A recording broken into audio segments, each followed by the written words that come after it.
Space is dropped on a new edition of Soccer Down Here. It is a jam-packed Thursday show. We've got Niko Moreno at 10:30 to talk CCL, to talk MLS weeks 2 and 3. We've got Will Palaszczuk joining us in about 10 minutes to talk about Charlotte, but we've got to start things off quickly, John, with the news out of the UK. Chelsea has been impacted. We didn't know if this would happen with sanctions on Roman Abramovich.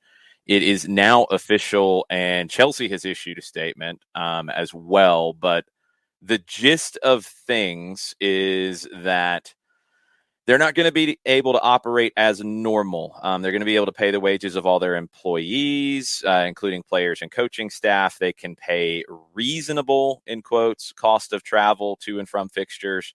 That's going to be up for dispute, I would assume. Reasonable costs towards hosting home fixtures, not exceeding £500,000 per fixture per team. They can't sell tickets. They can't sell merch. There's questions about if they can sell, concessions at games, what all of that's going to look like. Broadcasters can still broadcast any fixture involving the club. Chelsea will not be what we've known Chelsea to be until they can sort out how they can sell the club. Because right now, that's not even really allowed. The government sanctions are all over the map, multi-layered. They affect every single aspect of the club. You've got guys who are going to be out of contract in the summer who they can't negotiate with right now, at least officially. Sure, they'll figure out a way. But Christensen, Rudiger, probably going to go now because there's just no way to commit to signing them. Roman Abramovich does put a lot of money into this club. He always has. They have been far more self-sufficient in recent times than they've been in the past. But to be what they've been, you're going to have to find somebody who's willing to do that. That's not as easy to find anymore. And just in the short term, they have to, or the government has to allow a license to sell the team. You got to deal with how that's going to go, where that money's going to go. You've got to apply for licenses, and Chelsea issued a statement this morning that they are going to engage in these discussions about the scope of the current license. They want to operate as normal as possible. I mean, the merch shop was shut down this morning, just to give you a scale here. So it's very complicated because this has never happened, but they've got to figure out, and I'm sure there's going to be a lot of pressure from the Premier League, from the FA, the EFL, all of these different aspects of get it sold and don't be too disruptive to what everything else is happening, because these ramifications will affect other clubs that have nothing to do with it. It's very complicated. And the chief executive officer of the Premier League has said in the past, when clubs have come up for sale, and it was reiterated when Chelsea was put up for sale, that a sale can go down and be made official roughly in a 10-day or a 2-week period if everything is in line. And that, if you're a fan of Chelsea, that would be the timetable that you're looking at for someone that's going to want to invest that $2 billion or $3 billion. And we talked yesterday about the knock-on effects of, yes, you're investing, but there are other things that you will have to invest in, like Stamford Bridge and all that kind of stuff. So you're still looking for a specific kind of individual. And that list now has come up to as many as 20 we've seen in Financial Times and things like that. But you've got to have everything buttoned up, and you've got to make sure, if you are the Premier League and the English government, that everything checks off all of your checklist to make sure that this sale is approved with everything that's now in place with sanctions and all of the other things that the government's looking at. John, I don't even know if any of that comes into play anymore, to be perfectly honest. Like, they can't sell the team right now. So number one, like, whoever's been talking to Chelsea or Roman Abramovich, they can't buy the club. That's not allowed. So I don't care what the list is right now. They can't buy it. The government is going to have to allow the club to be sold. They will not allow Abramovich to make money on it.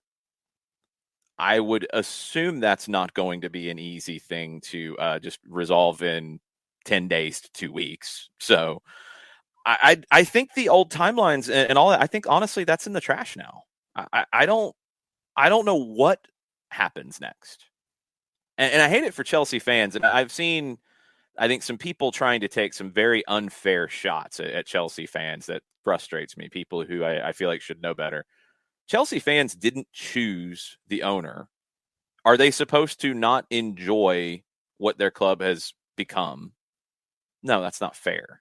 And I think there's some very sanctimonious things being said about Chelsea fans who are panicking about this, as I would be. Yeah. It's completely unknown. There is no precedent for what's going on right now with this. None.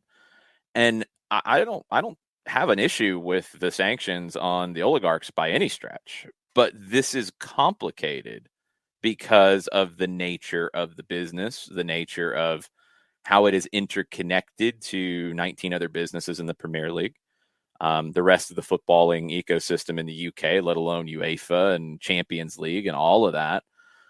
It is very complicated, and they're going to have to come up with some resolutions here quickly. First one is they're going to have to be able to sell the club. And right now, according to the license that is allowing them to operate, they cannot sell the club. So that's the first thing that's going to have to get approved. And that's not going to get approved until they know what that means. Is the government selling the club? They're not going to let Roman Abramovich do it because he's blocked from doing anything. So that trust idea, can they bring that back into play? Is there a Chelsea foundation that the money can go into where it cannot be pulled out by the current ownership? There's so many elements to it that all of the previous storylines about the sale, I think, are wiped away for now. And right now, Chelsea's got to figure out how to operate. Now, they've got money coming in from broadcast that was already committed to them. There's things that they're not broke. Well, let's not play it that way. But currently, for example, they're only allowed to spend up to £20,000 per game for travel. Well, it's going to be hard to get to Lille next week. Yeah. How that gets resolved, they're going to have to figure something out about that. They're going to have to figure out some level of this. Sounds like Chelsea's going to be negotiating with the government on this to figure it out. And stay tuned, because again, there's no precedent here. There's no flow chart of how this is going to go. We'll keep you posted. I'm sure there could be some developments before we finish up today. We'll keep you posted on all of that. But yeah, things got really real for Chelsea this morning, and we'll see what's next. We're going to get into more Champions League, both the CONCACAF and the UEFA varieties here in a bit. And again, Niko Moreno at 10:30 to talk CCL and talk about week 2 from a little bit of a Western Conference perspective. But let's get the perspective of someone in the Eastern Conference and someone whose team will be in Atlanta this weekend.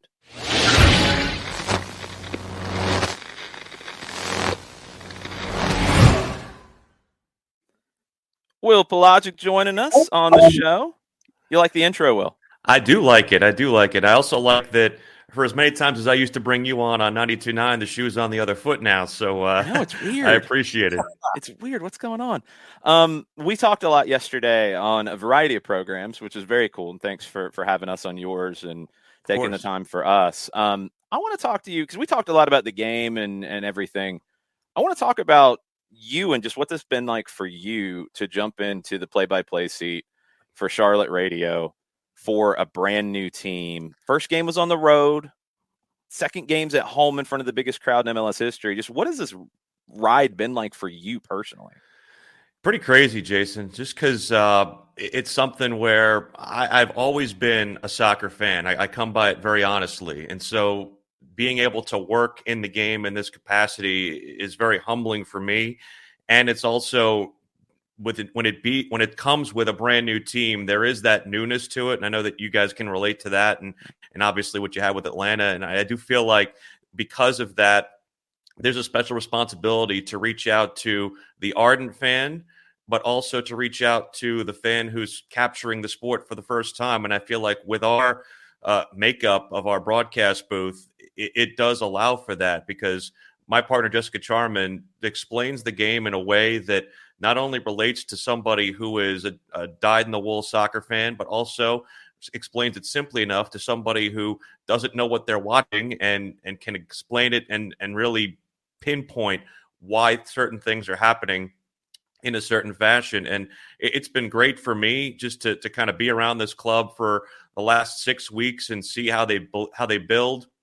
I know that the results aren't what people have wanted, at least through the first 2 weeks, but I think there's been progression. I really do. This is not the same team that we saw in Charleston in the 3 games in the preseason. I think there were genuine concerns coming out of the preseason. They played better than a 3-0 loss to DC United, and they held their own against one of the top teams in the Western Conference last week.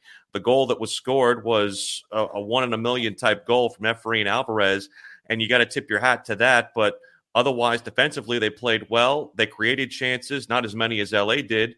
But in terms of the ride, it's been a lot of fun. I hope we see some goals soon, just because I know that's something that Miguel Angel Ramirez believes will come. But I do feel like there is at least a progression and a plan there to make this team progress beyond what it's been so far. Has it sunk in? This last weekend really and truly sunk in? I mean, have you had time to sit there and digest everything that went down at B of A from the moment you hit the ground in the real estate to walking in and calling the match and being there with 75,000? Have you had a chance to sit back and go, man, that was, insert whatever, predicate you want to put here? Have you had time to ingest what went down?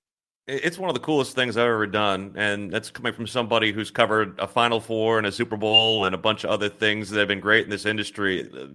Last Saturday was the tops for me, just because I got to the broadcast booth about 2:00 for a 7:30 first kick, just because I wanted to get my stuff together and walk around some of the tailgates, and seeing that supporter section tailgate for the first time and seeing the march was really, really cool. We had a great setup also in our perch that's right across the street from the stadium. We've got a little broadcast studio where we have people, we sell drinks, we sell food as well from food trucks and things of that nature. And that was as filled as it was during any of the American football games during the fall. So it was just a different atmosphere, a different environment. I've never seen the city like that. And I've been basically in the Carolinas off and on for the past 5-6 years.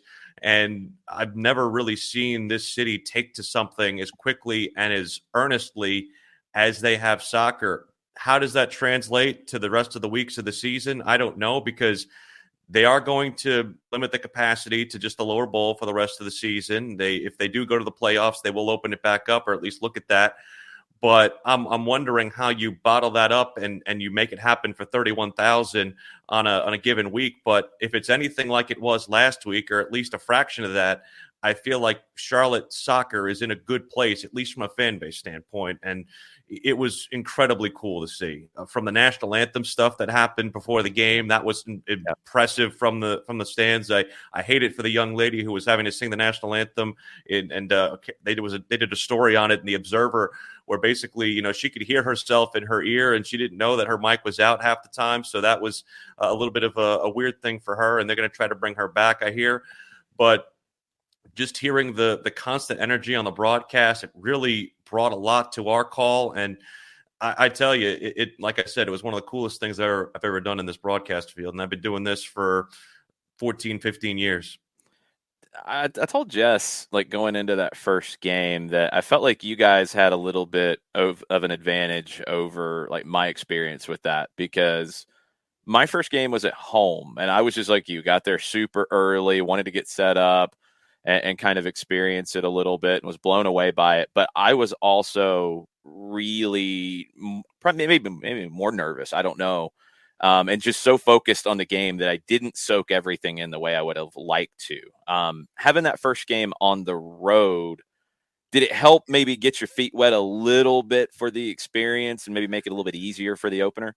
Yeah, I mean, we were both very jacked for the road opener. I think that because of the fact that we were calling it off-site, that might have helped us a little bit, because I feel like that was a more of a controlled atmosphere. And the way that things have developed with, calling games off a monitor, we have the feed coming in our ear too now, and it made it sound really, really big and made it sound like we were there. So you wouldn't have been able to tell that we weren't there. So as a result of that, I feel like that was a big help. And seeing the zoomed in players, that's a little bit of a different experience as well, as far as, every game I've ever called has been inside a stadium with players in front of you at various vantage points, as you know, in this league. So having the monitor is sometimes actually an advantage. And from what I hear at DC, it actually might have been a better option. 150% yes. Audi Field is a very tough place to call a game from. So it did help, and I think it had helped get the jitters away, but I don't know if there was any other way to prepare for what happened last Saturday other than doing it, because it is a different atmosphere when you throw in an extra 75,000. I mean, there was 16,000 in the building in DC, and yeah, it was loud, but it wasn't that kind of loud. And so there were times where I feel like we were having to scream to hear each other with our headsets, and because of that was a new challenge for both of us. I know that my voice felt a little different after Saturday than it did after the DC game. And even in the DC game, we had a goal call that was disallowed. So it was a little bit of a different sensation. But I know that I feel like we were able to convey what the atmosphere brought in both games. And I feel like going into this week, it'll be another opportunity to call a game in front of a raucous atmosphere with Atlanta. So the schedule maker wasn't kind to Charlotte FC, at least in the first three contests. And even next week, we have New England, not to look too far ahead, but that's a team that's no pushover as well. So we're going to get to see, at least in the first 3 weeks, some pretty interesting atmospheres when it comes to the way that Charlotte will be received, so to speak.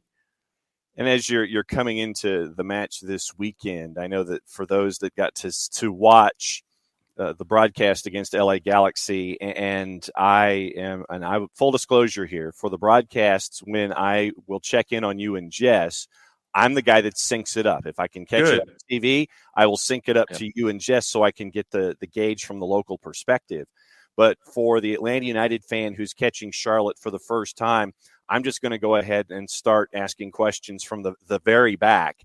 And when you have a keeper like Kalina, who pretty much was all over the place and saving a lot of stuff in that first half shooting gallery. I mean, when you have a keeper like Kalina that has shown what he's shown so far, obviously that's a great discussion point to start things off for this matchup this weekend. It is, and I do feel like 4 goals against for him is a very unfair moniker, just because it doesn't portray the type of high-class saves that he had to make against LA Galaxy, how much he kept the center backs grounded in the game against DC despite the score line. I mean, the first goal that was scored against DC came off of a dubious allowed penalty. The second goal came off of a carom, off of a crazy shot at the end of the half. And then the third goal, you could argue that there might have been a handball on Ola Kamara. So when you think about that, and then the goal that he allowed against LA Galaxy, none of those goals were really his fault or that he had a real chance to save, and everything else, he's kept them in games. He kept them in that game against LA Galaxy when, like you said, John, he was facing a shooting gallery. They had 21 shots on, including the blocks in the game last weekend. So as a result, you had Kalina out there basically fighting for his life. And I do feel like having that back there is one of the things that Miguel Angel Ramirez really valued. One of the first conversations I had with Charlotte's head coach, he mentioned that goalkeeper for his game model is the toughest thing that you have to find when it comes to making sure that you have somebody who can be a shot stopper, but also somebody who's comfortable with the ball at his feet. And that's something that Kalina has shown a real aptitude in. Even from the first time we saw him play in Charleston, there were some shaky moments playing out of the back. And I know that our fans who aren't used to seeing that get a little nervy when they see them playing it as much to the keeper as they do, but it really does have the payoff. And I've seen it in training. I've seen it in other atmospheres where this game model has been played, whether it's at Independiente del Valle, where they still use that same model after Ramirez has left there. It's something where, because of the way that they teach the game, it allows you to break the lines of demarcation in the defense in a way that is so tactically sound. And if it does work, it allows for the type of chances that end up on SportsCenter, that end up on goal call highlights and things of that nature. And as a result, it all starts with Kalina. And because of that, I do feel like they've got the right man there. Yeah, you had to get a goalkeeper who could play that way to play in the system. And I think it's something that, Look, I've been critical about the roster build. I think it's incomplete. They have talked about some of the reasons why it's incomplete, though, and I can buy into that. And I think one reason why it's a little bit trickier for Charlotte than it was for a Cincinnati, for a Minnesota, is it is a more rigid playing style. It is maybe a smaller list of players in each position that you're looking at, because you need guys who come in with a basic level of understanding, but also have the characteristics to thrive in this system. I'm still surprised it's been so slow. What are you hearing on reinforcements? It sounds like the Darby County winger could be coming in potentially. Yeah, Yazviak, I hear, is close. I don't know if that's necessarily something that'll be finalized this week or not, but Yeah. I do feel like that's something that is in the offing and would be, I think, confidently say will happen, just because they wanted him originally, but it fell apart because he got an ankle injury. I don't know if the Darwin Machis envelope will be reopened. I know that they were kind of taken off guard about the way that whole situation found it out, and I think that there were some misconceptions with the way that case was handled, at least in Spain. So as a result, that fell apart kind of at the 1 yard line. The Areola thing, look, I understand that he's a strong player and fits this game model like a glove. I don't know if $2 million in GAM was a sound purchase. And again, it's not that he's not a good player. It's just that's a lot of GAM to give up. And even the player that they just acquired, Derek Jones, they gave him $500,000 in GAM. I think it remains to be seen whether or not that is a sound investment. I know that, I talked to Houston broadcaster Glenn Davis just before we got on, and he was telling me about some of the positives and some of the negatives involving Derek Jones, at least as a midfielder. And I think somebody who was out of place in Houston, and they used him in a different role in Nashville. So I like Derek Jones. I think that's a good pickup on paper. I really do. Price is a little high, but that's what happens, I think, when you are in the situation and there's business to do get fleeced later. Very easily you in get this league. Fleeced. Absolutely. And Houston gets a lot of resources for it, but Jones could potentially be a good fit in that midfield. And I think, you do need a little bit more of a ball winner, more defensively minded guy that can counter, I think, the ball players that are in that group.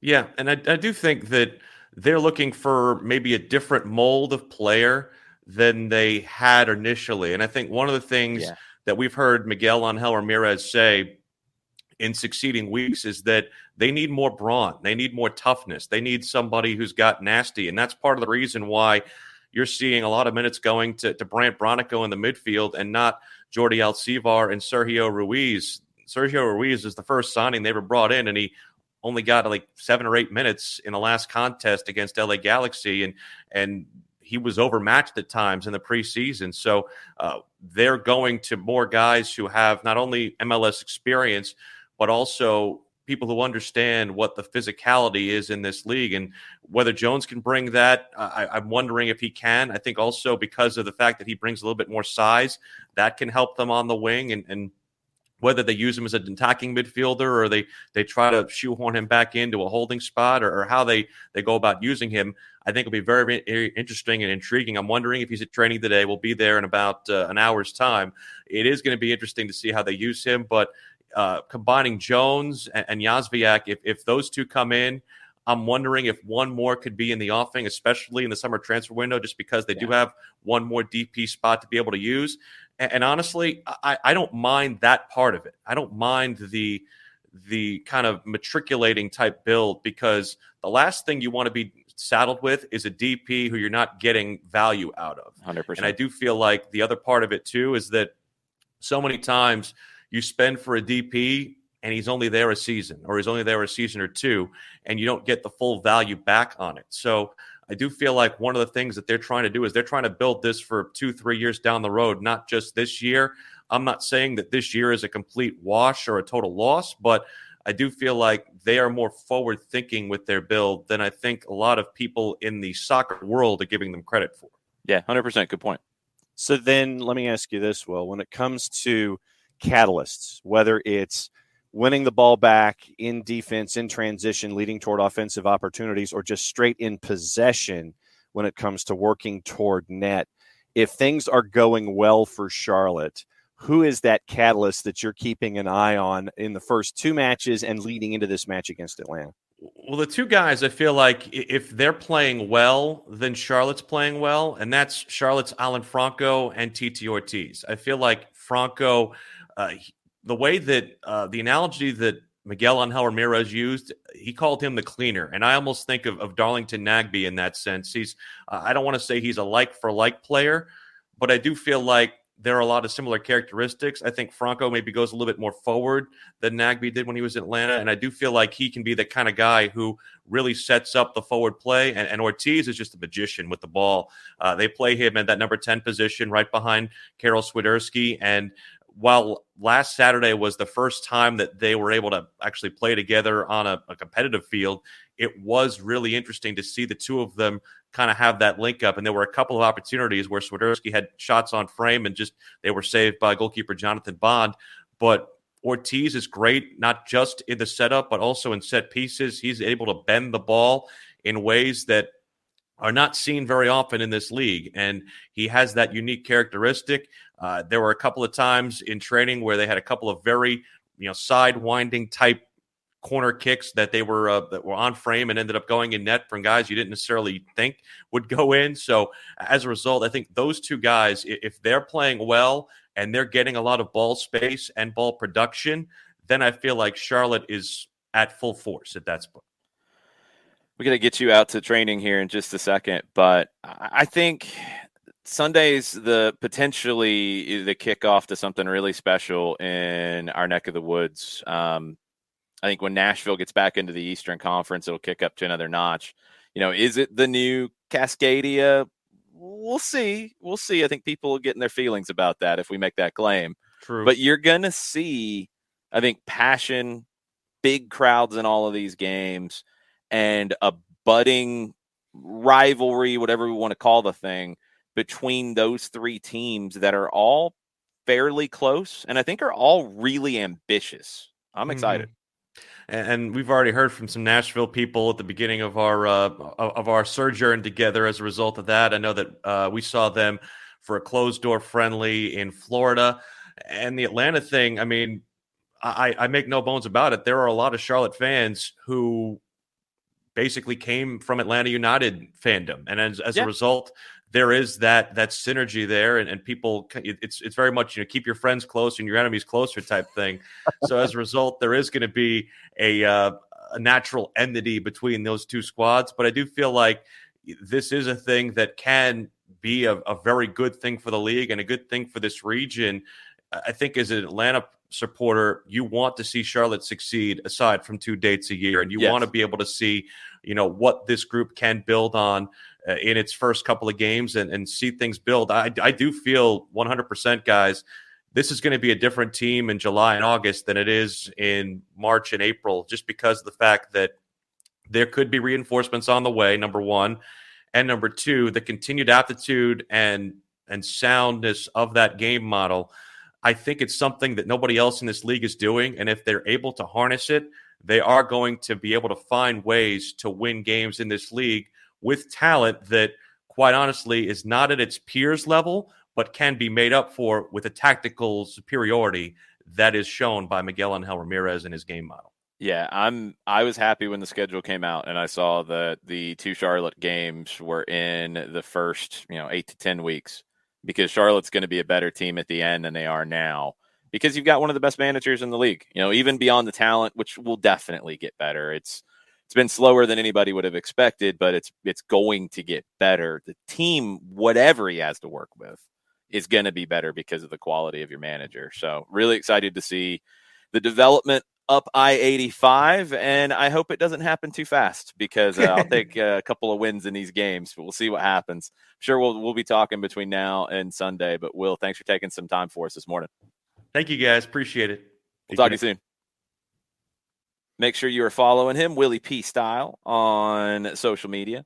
And if you get a chance, definitely check out their radio broadcast. You can listen to them same place you listen to us on the radio, on the Odyssey app, WFNZ out of Charlotte.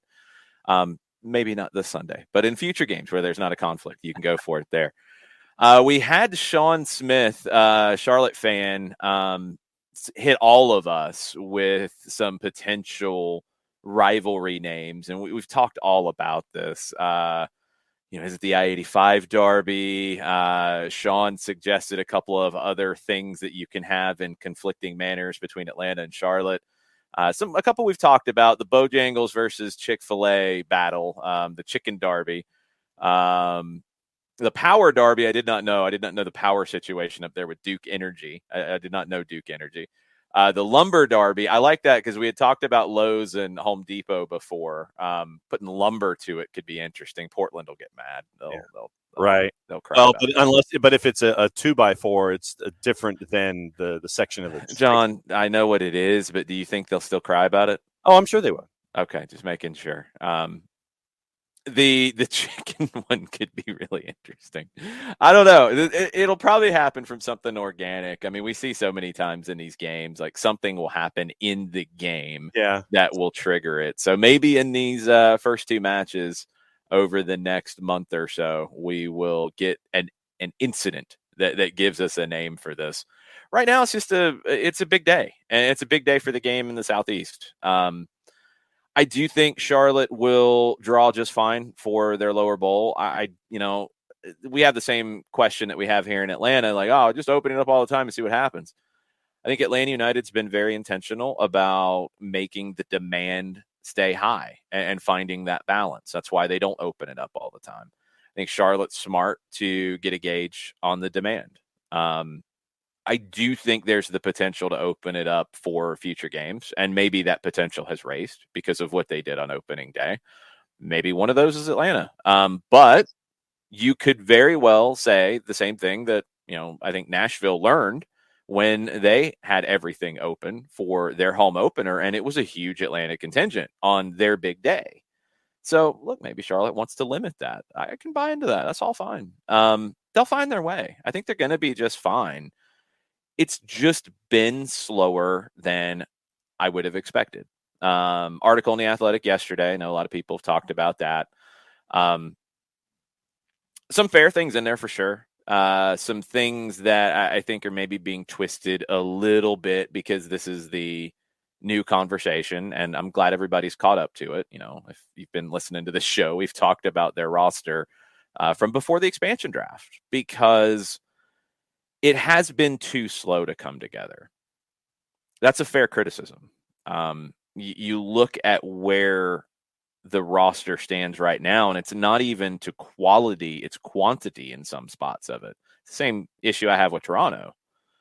You just don't have enough players in certain parts of the field to do what the manager wants to do. Now, in Toronto, the manager has that control over bringing players in, so it's even more of an issue.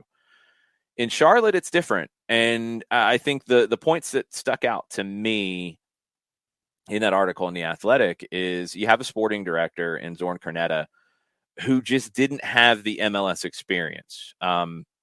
If there's a red flag from the article that jumped out to me, it was some of the conversation around the makeup of the front office, and some saying that Mark Nichols was there to provide that MLS experience, but Cornetta saying that he wasn't involved in the recruitment of players or the signing of players.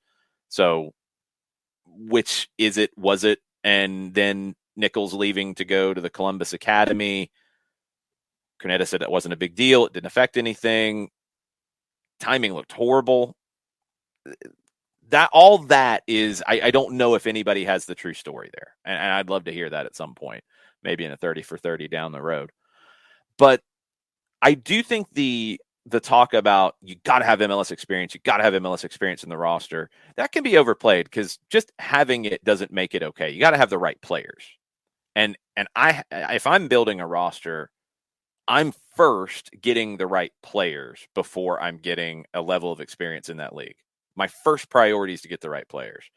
You do want the experience to go along with that, but it's not my first priority. I think that part's been overstated. If you get guys who are experienced in the league but don't fit the way you want to play, they're useless to you. So I'm going to go the other way. I think especially with Ramirez and the way he wants to play, there are some very specific characteristics that you need to fill. But again, John, it's back to the quantity thing. When we're starting to talk about, okay, now they have to maybe overpay for Derek Jones, a guy I like. Like I've liked him since he was at Philly, but he didn't get into the team there consistently. Now they've changed. He actually might be a pretty good fit for Philly in today's shape and the way they play, but that's beside the point. Went to Nashville, didn't really get a lot of play there. Went to Houston, didn't get a lot of play there. As much as I've liked his potential, I have questions as to why he hasn't played in different places. And the price tag was pretty high because you got to get a warm body in there. Yep. Rios was a good addition. I think they needed that. That's a good one. Like that. Good piece of business there. The winger from Derby. If he fits the style, we could be all wrong about it. But so far, the output from him, I've got questions on if he's up to the level. We got to see. But those are all moves that have happened since or right before the season started, since the first week of the season. It shouldn't have taken that long. I just don't know how you can justify that it did. Yeah. And as the point was made when Will was on with us, when you are in a corner, when you're pinned in and you have to do something, no one's going to be nice about it. It's like, okay, we see you need a player. Thanks for reaching out. Tell you what, we'll cut you a deal. No, that doesn't happen. That does not happen. You want our guy? Well, then here's the price. Take it or leave it. And when you're trying to assemble because of either a lack of quality, a lack of depth, or both that is perceived, then you got to make a deal for the sake of making a deal, and you have to pay the price that's there.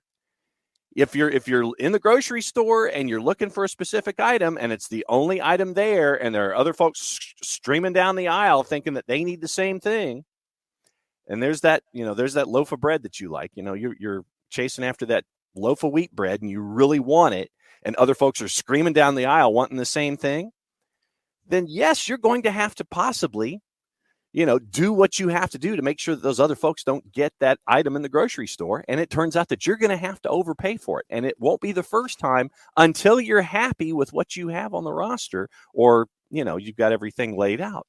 You're going to have to overpay, and it puts you over that proverbial barrel later on, because if you want to do a transaction that you really want later, you may not have the resources to do it because of everything that you've had to invest previously just to get to square with everything else. It creates a lot of other headaches down the line.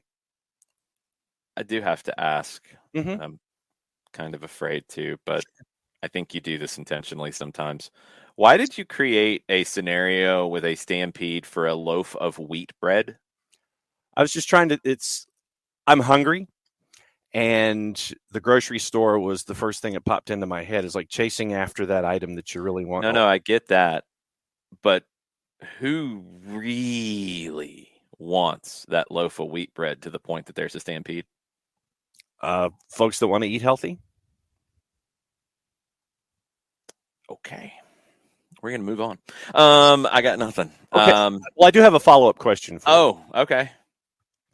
There was the other point that was made in one of the other points that was made in the article about the lack of a consistent practice facility. Yep. And you're dealing with two separate surfaces as well. There's nothing to that part. First off, I want to make that clear. Atlanta United trains on two different surfaces too. We do know that, right? Yeah. Okay. That's a useless point. What is the problem is if, for example, and from what I know of the logistics, this is not the case, but if you're playing Atlanta this weekend and you can't train at the stadium, which is turf, and you have to train on grass, that's not ideal. No. If you are going to play on grass and you have to train on the turf at the stadium, that's not ideal. That was not what was said in the article, though. But training on two surfaces, every team in the league likes to do that because you want to prepare for the surface you're going to play on.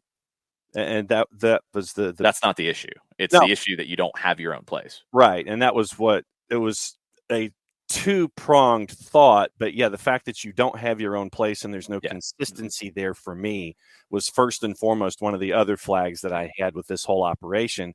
It's like, yes, you're at B of A some of the time. You're at Matthews, which is a bus ride over there some of the time, and there's no consistency in it, and it creates other issues down the line when you don't have your own facility.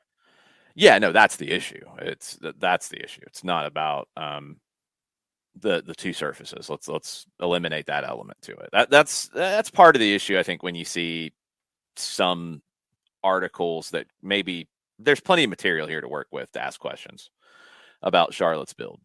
Plenty. You don't have to stretch. The two surfaces thing's a stretch. I think it's not so much that they're having to do this right now, because look, Atlanta United had to start training in Flowery Branch. That wasn't ideal, but they were building their facility, right? And it was getting finished. The fact that you don't have that plan for it is the question. Sometimes these things are hard. I don't know the landscape of the government setup and what land they're trying to get and why it's been delayed. I don't know those answers right now. I will hold judgment a little bit until I know a little bit more about that. If it is they waited too late to get things done in time, that's a problem. Mm-hmm. I don't know that's the case, though, John. If you want to make that leap, go for it. I'm not gonna. I'm gonna give them the benefit of the doubt until proven otherwise on that. I want to hear what this plan is that is supposedly close to being announced for land and such, and what the timeline is, because I'm just assuming that, okay, if you announce a deal in the next few weeks, as was suggested in the article, then how long's the build out? Are you going to be doing the temporary thing for a while? Luckily, you're at a stadium with an artificial surface, so you're not going to do as much damage to the surface. You're going to be fine to deal with that. How does that change when we get into the NFL season? Are there any issues long term with Matthews and your training there, or is that just you rent the facility, you use it? Are there any other backup options? Those are the questions I have. But until I know more as to why it is the way it is, I'll reserve a little bit of judgment. It is in no way ideal. And I would ask why there hasn't been a more stable backup plan. But what they're doing currently, logistically, is not that bad. I mean, they have to get on a bus and go to Matthews 20 minutes. Oh, no? Like, really? Is that bad? Are we going to complain about that much? Like, that's not that bad. If you want to go train on grass because you're playing a team on grass, you're going to have to go somewhere other than the stadium, period. Right. Because that is absolutely a factor in how teams train. Absolutely. Atlanta United, why do you think they have turf surfaces at the stadium or at the training facility and grass? Yes. They're able to move back and forth and use both as needed. So that part is nothing. Having two places you can do it, that's nothing. What's the long-term plan and why is it taking so long? That's the question. And I want an answer to that before I throw them under the bus on it. Right. The roster being what it is, I threw him under the bus. The bus is still rolling because it hasn't been fixed yet. And at some point, you've got to just get some bodies in that don't kneecap you there in terms of what you can do with your roster later. 100%. I agree with Will on that. You don't sign a designated player that doesn't fit just to sign one. You get the right ones. You don't make a big investment in a player if they're not the right fit. But maybe you go out and then get that MLS veteran who isn't the ideal pickup, but knows the league and can give you something while you get the right guys. And you sign him to a 1-year deal and you move on as quickly as you can, but you get somebody who can help you be a little more competitive early on. Ramirez is bridging the gap with his coaching right now. That can take you places, but maybe not as far as it would be if he had more material to work with. And that's my biggest question about Charlotte. They've been better than I expected in these first two games. I thought it would take them a little bit longer. They were fairly even, if slightly outplayed by DC in game one. Game two, they were thoroughly outplayed, but they held on and kept it 1-0. Okay, that's not bad. Do they start to feel the weight of having not scored coming into Atlanta on Sunday? Does that start to affect them? It absolutely could. Do they start to have a little bit of a letdown after a huge emotional day in the home opener? Maybe that can happen too. How are they going to deal with teams on a regular basis on the road that are substantially more talented? And Atlanta might be closer to full strength than we would have thought at the beginning of the week, but they're not going to be 100%, but they're more talented than Charlotte. You can deal with that at home when you have 75,000 people screaming their heads off. That gives you a boost. Can you deal with that on the road? DC is not that team. DC is not substantially more talented. Atlanta is. How does that go? New England, all these other games that they're going to have, how do those games go? How do you hold on? Because Ramirez isn't going to be somebody who's going to just park the bus and sit back and defend either. So it's going to get interesting. It's going to get really interesting. But as I've said, coming into this game on Sunday, the longer they hang around, the harder it gets for Atlanta and the more confidence they get. So you want to take care of your business early on. All right, we're going to get into questions for a little bit here. We're going to talk about some of the news from yesterday as well, but it's a little earlier than normal. But, John, I'm going to have you go ahead and tell the people about Eliminize right now. I can certainly do that. Eliminize service. Proud sponsors of everything SDH. QR code over my left shoulder for those of you watching on Twitch for odor-free, clean, fresh air. There's only one place you need to go. It's Eliminize service. Deodorizing enclosed spaces like houses, apartments, and condos. They've created a customized solution that eliminizes all organic odors like pet cigarettes or food. Realtors and property managers use Eliminize service to eliminate bad odors to help them sell or rent those facilities that much faster. It's a turnkey process that makes it easy to work with realtors and property managers for situations like that. Kind of the environment offering a green way to get rid of odors without any kind of toxic residue whatsoever. It's different than our favorite masking agents that we have under the sink, either in the bathroom or in the kitchen, because all those elements do, all those particular products, they just mask the odor. They don't attack the problem. Eliminize service attacks the odor all the way down to the molecule. Two separate ways of pricing. It can be cubic feet or parts per million to make sure that it is a price that is affordable for you, offering results in 24 hours or less. If you have any kind of question, frequently asked or otherwise, go to the website, eliminize.com. But do us a favor here at SDH. Go /Atlanta after the .com so they know what part of the world that you are reaching out to them from. The website, ELIMINIZE.com /Atlanta for odor-free, clean, fresh air. One place you need to go. It is Eliminize Service. Proud sponsors of everything, SDH. I thought that was a little quicker, but it actually was not.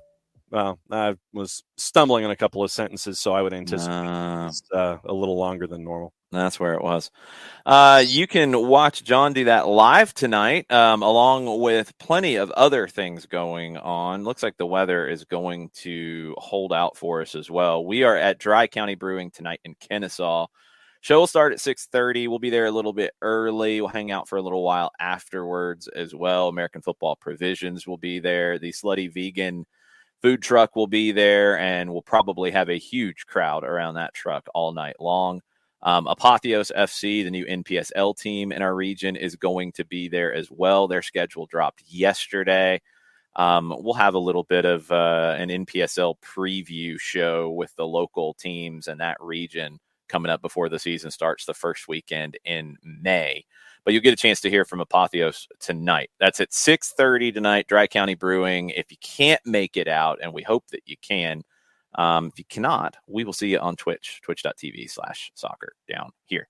All right, we're going to get into questions for a little bit, along with some of the news of the day that we will weave in and games from yesterday and all that. Probably try to work this around and weave on a massive gambetta run here.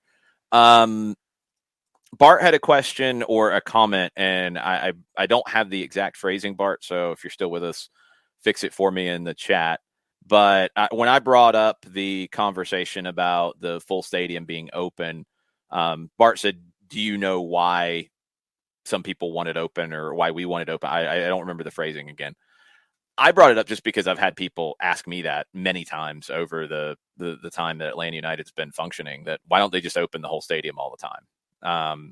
I've had people ask me that plenty. So I do think the reasoning is they are trying to continue to create the demand, and it is a different feeling in the building when it is fully open and when it is the smaller crowd. It is.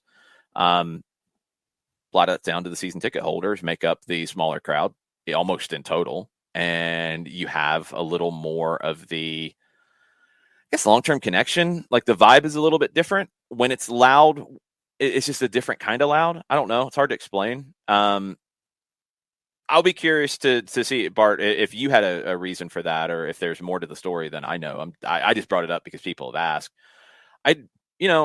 I've said go big or go home about this kind of stuff over the years. I do think you can take some time to build to that. I'd love to see a point where Atlanta is selling out 72,000 all the time. I'd love to see a point where Charlotte is selling out 74,000 all the time.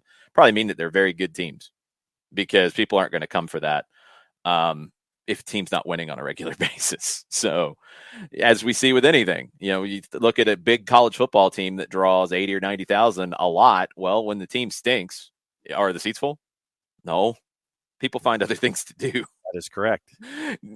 So that's a big factor in it too. Coco says the 40,000 stadium arrangement like MBS should be the norm for soccer specific stadiums going forward. You're jumping really fast, Coco. I'll take 30 for new stadiums that are going to be built at the MLS level. I think 30 should be your baseline to start with. And if it's 30 with future expansion plan to get to 40 plus, cool, I'm in. 20 is too small now. I think it's got to go bigger. There we go. And Bart, that's what I said. Bart said Charlotte won't open the upper deck for our match because they saw what Nashville did. 100%. I agree with that. They don't have plans to open the upper deck for any other games. It doesn't make the first match attendance number artificial at all. I disagree with you there. It is what it is. It's a great crowd. I'm a little surprised that they don't have plans to open it up for other games. I get it for Atlanta. I get it, even though you've talked big, so it looks a little foolish if that is the reason, which I think is the reason. They wouldn't publicly state that's the reason. They don't have to. That would be smart for them not to. But anyway, they should have other plans to do it. And maybe they will. It doesn't make it artificial, though. I disagree with that. It's you drew the crowd. We'll see how the rest of it goes. There should be a push to open it up more. I agree. Bart says, I do think Atlanta United should look to open the top level more frequently. I think they could do better to sell mini season packages to fill the lower bowl, filling more seats on a regular basis. It's hard to judge it. And I think this year is going to give us a better sense of it. Coming off of 2020 and 21, where we still had a lot of COVID issues, a lot of difficulties. There were a lot of people who didn't come to games. In 21, even though you could, because of personal, safety reasons, kids, lots of different things. So it's a little hard to judge based off last year. You can't judge 2020 at all. You're going back to 2019. I want to see if 22 gets back to where 19 was for a lot of teams. And it's not just Atlanta, it's a lot of teams. And then I think we'll have a better sense of it. They went a little more conservative this year. Charlotte went far more conservative this year with open up the full venue than I would have thought. I'm wondering if a little bit of that is a reset for Atlanta after COVID, for Charlotte, just because of the unknown. Let's see where it goes. Seattle for years didn't open the full venue. Yep. They didn't do it on a regular basis, period. They just didn't do it. And they've started to open it up again now. So let's see where it can go. Let's get 22 under our belts and have a better feel for it by the end of the year. But if I was in one of these teams, I would have in the back of my mind at least, okay, if the first half of the year looks really good, we might drop a Labor Day weekend full venue game that was unplanned and sell the tickets, a month or two in advance, see what we can do with it. If 22 is going well, I would have that in the back of my mind. If it's not announced now, that's fine, but I'd have something in my back pocket. Yeah. I mean, when you're looking at, say, Charlotte as an example, you're going from 31 to 74 if you open up the venue. And there are also all of those other incidental costs that are associated with opening up. One thing, John, I'm sure there's a way you could go somewhere in between 31 and 74. Right? I'm trying to. There's just, it's impossible to not open up some sections and others. Yeah, I mean, that's what I'm saying. Yeah, you open up the sections right there, like in the middle third or something on both. You pick whatever you want, but I mean, you could open some sections and go to 50 if you want, if the demand is there. But you can find that out. Like Atlanta United's a little different because, and we've actually like kind of talked about this. Like, is there an in between from the 42 to 70? I think it's 70. I can't remember what it is if the very upper level seats aren't put down. Might be 72, and then it can stretch a little bit further. There's not really a way to do it with the way that they do it right now with the curtains, because I think you would cut off some of the view if you opened up some sections. If you tried to change that, you'd have to completely reconfigure how you do it. Yeah. Charlotte would be a different situation entirely. Seattle has that flexibility where you can tarp some sections, you can leave some open. Yeah. So there's a way to go in between in Charlotte that's really easy. And in any situation like this, if I'm an owner of a franchise, I'm trying to make sure that the experience is as much a home field advantage as possible. And it is the risk you run when you open up that extra section, mentioning the Nashville example when Atlanta United came to town. But that's the part of the risk reward that you have in the interest in your team, if it happens to be the road team that brings a lot of fans or the home team that wants to invest and be there as a part of the experience in that upper deck. That's a part of the question that you have to ask yourself in keeping that lower bowl where it's all of yours and that little section of fans, or do you take that extra step and sit there and open up the section or open up the full bowl in the upper tank? That's part of this idea here. But to have that question asked in the first place should speak well to what you're attempting to build and what you're attempting to show as a franchise. The fact that you have these situations where you could have a game down the line where, I think you should open up your mind to the idea of opening up later on in the year if you're Charlotte. But the fact that you're even asking that question, I think, should speak well to the experience first and foremost, while you're trying to make sure that you're not making it a complete monopolization by the away team. Oh, well, you're asking the question because they drew 74,000 plus in game one. You're asking the question because you have a venue that can do it. So if you had 25,000 and you opened it to 74, then no, you're not asking any questions. So yeah, but we knew it was, we've known for weeks that they were going to have a huge crowd for opening day. Tickets were sold way in advance. And yeah, as I saw on the Twitch pitch, they did offer some good deals for the upper deck. That's fine. Get people in the building, get them hooked. The question I would have is, okay, you get some people hooked. They've done pretty well with season tickets. If it's 31 in the lower bowl, they're over 20,000 season tickets. That's not a ton of single game day. It's more than you have in Atlanta, but it's not a ton. And if you get a bunch of those people who had a good time on Saturday night and they want to come to games, it's a little bit harder for them to get in on a regular basis if you don't have a 4 or 5 game package that the whole place is going to be open. So anyway, we'll see what happens with Charlotte. That's going to be their business to sort out. You do have to protect getting out shouted in your own building. You do have to protect that in your first year, especially. I think Nashville in some ways was able to recover from that really quickly because of the pandemic. You kind of forgot about that first home opener really fast when 2 weeks later everything shut down, and then you kind of reset completely. I don't know if they would do that again if that came up. Not until they get a little bit further down the road and they feel like they can draw a little bit more in that game. We'll see. We'll see what happens. Anyway, their stadium's going to seat 30,000 this year, so it's not going to happen that way to begin with.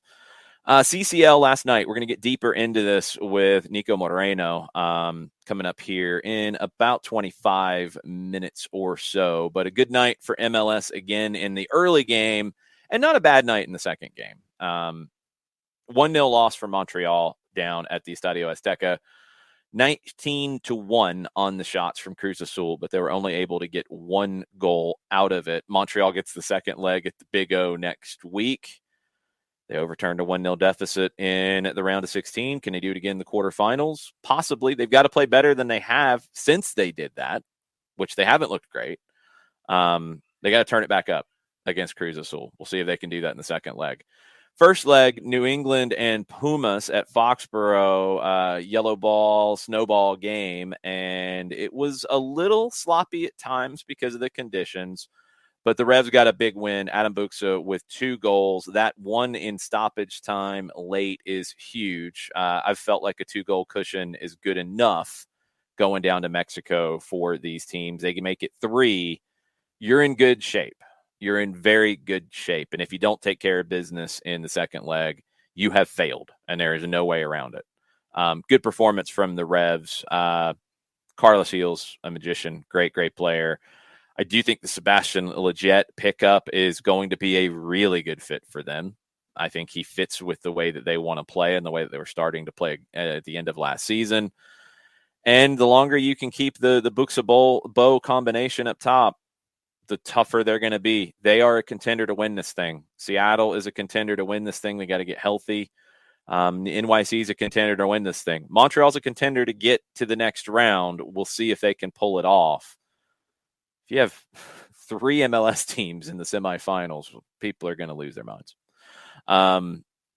Good round of games for MLS. Really good round of games for MLS. Again, we'll talk deeper about this with Niko Moreno here in just a bit. We got to talk about PSG and Real Madrid yesterday. 4 halves in a 2-leg series, and PSG was the better team in 3 of them. Really no question about that. They are in perfect position to go through with a 2-goal lead on aggregate, and they ended up losing 3-2. Great goal from Kylian Mbappe to open up. PSG's cruising. It looks like it's over. And then Donnarumma got caught in a situation. He creates the situation, by the way. First off, we need to understand that. He creates the problem here. A lot of dispute about was there a foul.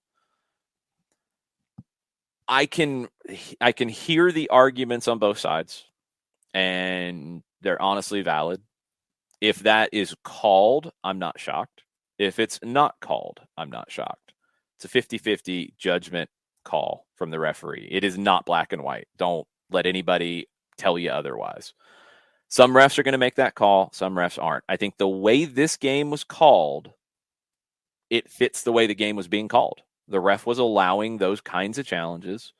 Little loose in terms of the physicality at times. People have said that Benzema goes in shoulder to shoulder into him. Not quite. He kind of goes in with his hip first. Donnarumma had kind of lost the ball to begin with, but did the physical contact or the threat of the physical contact, did it affect him losing the ball? You can make arguments both sides again. It's not a clear-cut decision. And people have talked about VAR with it. It's not a clear and obvious error because it's a judgment.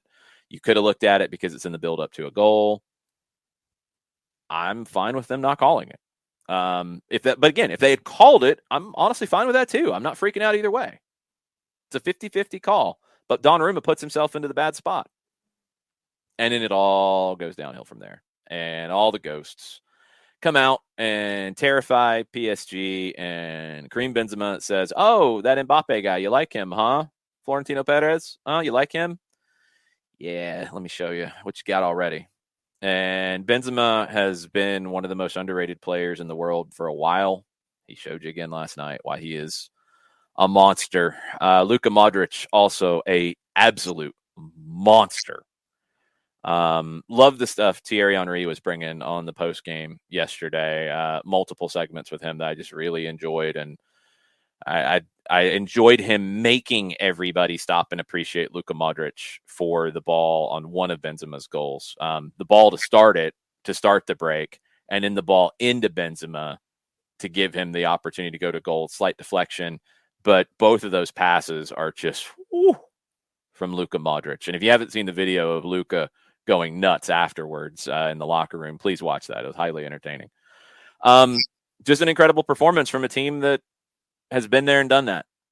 And, I think some of the argument afterwards was, they have no chance to win the Champions League. That's a joke.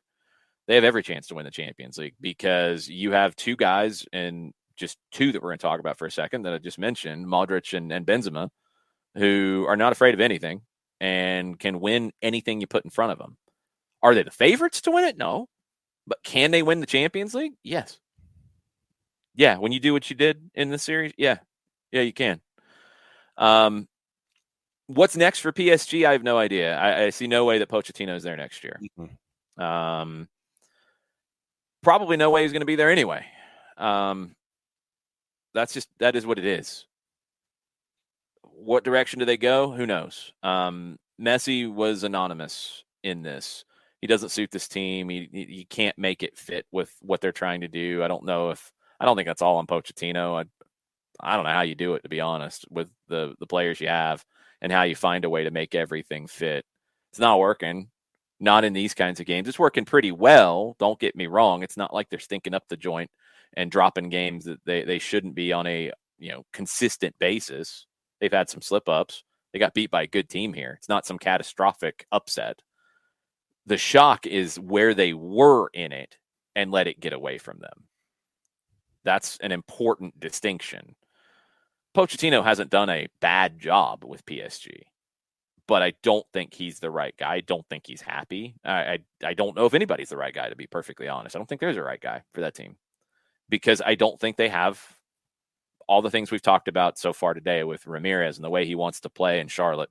And we talk about managers with an ID, and we talk about, this player's great, but does he fit Pep's system? We know they could buy him, but do they want to buy him? Talking about Haaland, talking about anybody like that. PSG doesn't have any of that. It's just go buy this guy, go buy this guy, go buy this guy, go buy this guy. And it doesn't always fit. You can have all the money in the world. You can try to set up your living room the way you want, and you can buy all the greatest things. You can have all these great pieces of art, all these great pieces of furniture. But you have to have some kind of semblance of the way it fits together, right? If you just go and buy stuff because you can, you have a bunch of expensive stuff, but it might not look good together. And that's kind of how PSG feels to me. And then, on top of all this, they made some friends with their things afterwards. I'm trying to come up with a better term for it. President of the club, Nasser Al-Khelaifi, and sporting director Leonardo went looking for the referee to complain about his performance. They left the presidential box after the full-time whistle, according to sources of ESPN, while shouting and describing the situation as shameful before making their way to the Bernabeu tunnel area in search of the referee's dressing room. They couldn't find the officials at first, and reportedly Al-Khelaifi was screaming at the stadium manager or pitch side manager of Real Madrid and reportedly threatened to kill him. That's reportedly. There were also reports that Neymar and Donnarumma got into a shoving match or argument, and that's been refuted. So that's actually been countered as no, that didn't happen. So let's leave that to the side. This one, I haven't seen anybody say this didn't happen. They did find the referee's room. They were banging on the door. Security staff, according to ESPN, were required to step in and calm the situation down, with one source telling ESPN they had, quote, never seen club executives behave like that. So an embarrassing night on and off the field for PSG. And what's next for them?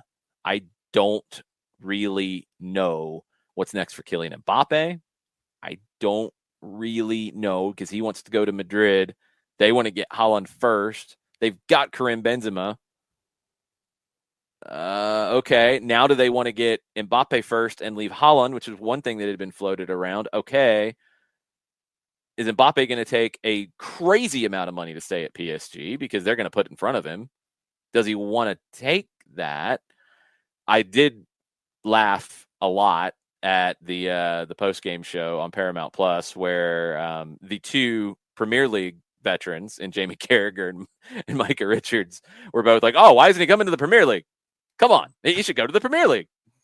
Well, Real Madrid's kind of a big deal in a lot of circles, just saying. I mean, it's not like they're chopped liver. I don't know what happens for both of these teams going forward. I know Real Madrid's a contender to win this thing. PSG will win Liga. That's the trophy they're going to win this year. There's nothing else for them to win. That thing's going to blow up. Where does Pochettino go? There are so many soap opera storylines spinning off of this thing yesterday. Just because you can shop at Sharper Image and buy everything in Sharper Image and put it in your den doesn't mean it all looks good together. You went Sharper Image. Mm-hmm. Oh my goodness. God. The heights of richness, Sharper Image. Mm-hmm. Yeah. Anyway. Well, you go IKEA, Sharper Image, whatever store. IKEA, the heights of richness. Okay. Missing this, John. I was talking about fine art. Okay, so then you go to the Louvre and you buy all the paintings there. You're going to go buy things from the Louvre now? Well, I think the PSG public could. Go somewhere else, please. Sotheby's. No. Like, can we change the topic, please? Because we already covered that. Move to something else here, sure. Please. Yeah, go for it. Do you have anything else to say about PSG or Real Madrid? Yeah, I don't think that Pochettino. I think Pochettino ends up in the Premier League. I know that'll shock a lot of folks next season that he may end up in the Premier League, maybe Manchester United, depending on if Ralph Rangnick decides that he doesn't want to hire himself, or if they don't get Eric Ten Hag. And Ralph Rangnick is not making the hiring decision. No, he is not. He would recommend that he gets to keep the job, but he is not in charge. No matter what he said and says, he would make a recommendation as a consultant. Yes. But Eric Ten Hag's name keeps coming up a lot. I don't think Pochettino's done anything to tell you that he can't go to Manchester United and be successful. I would disagree with that sentiment. Ten Hag is more rigid with a system, but Pochettino has a system and Pochettino's had success. So it's really more of who do you want between the two if you get it. I don't think there's a clear cut between them. I honestly don't. What Ten Hag's done at Ajax is at Ajax. There is less competition in the domestic league, but what he's done internationally in the Champions League is amazing. Pochettino has had a lot of success as well. Pochettino's been in bigger places than Ajax and had some success. So you're going to pick between the two, I would think, if you're Manchester United. If you don't get either one, then you got some problems.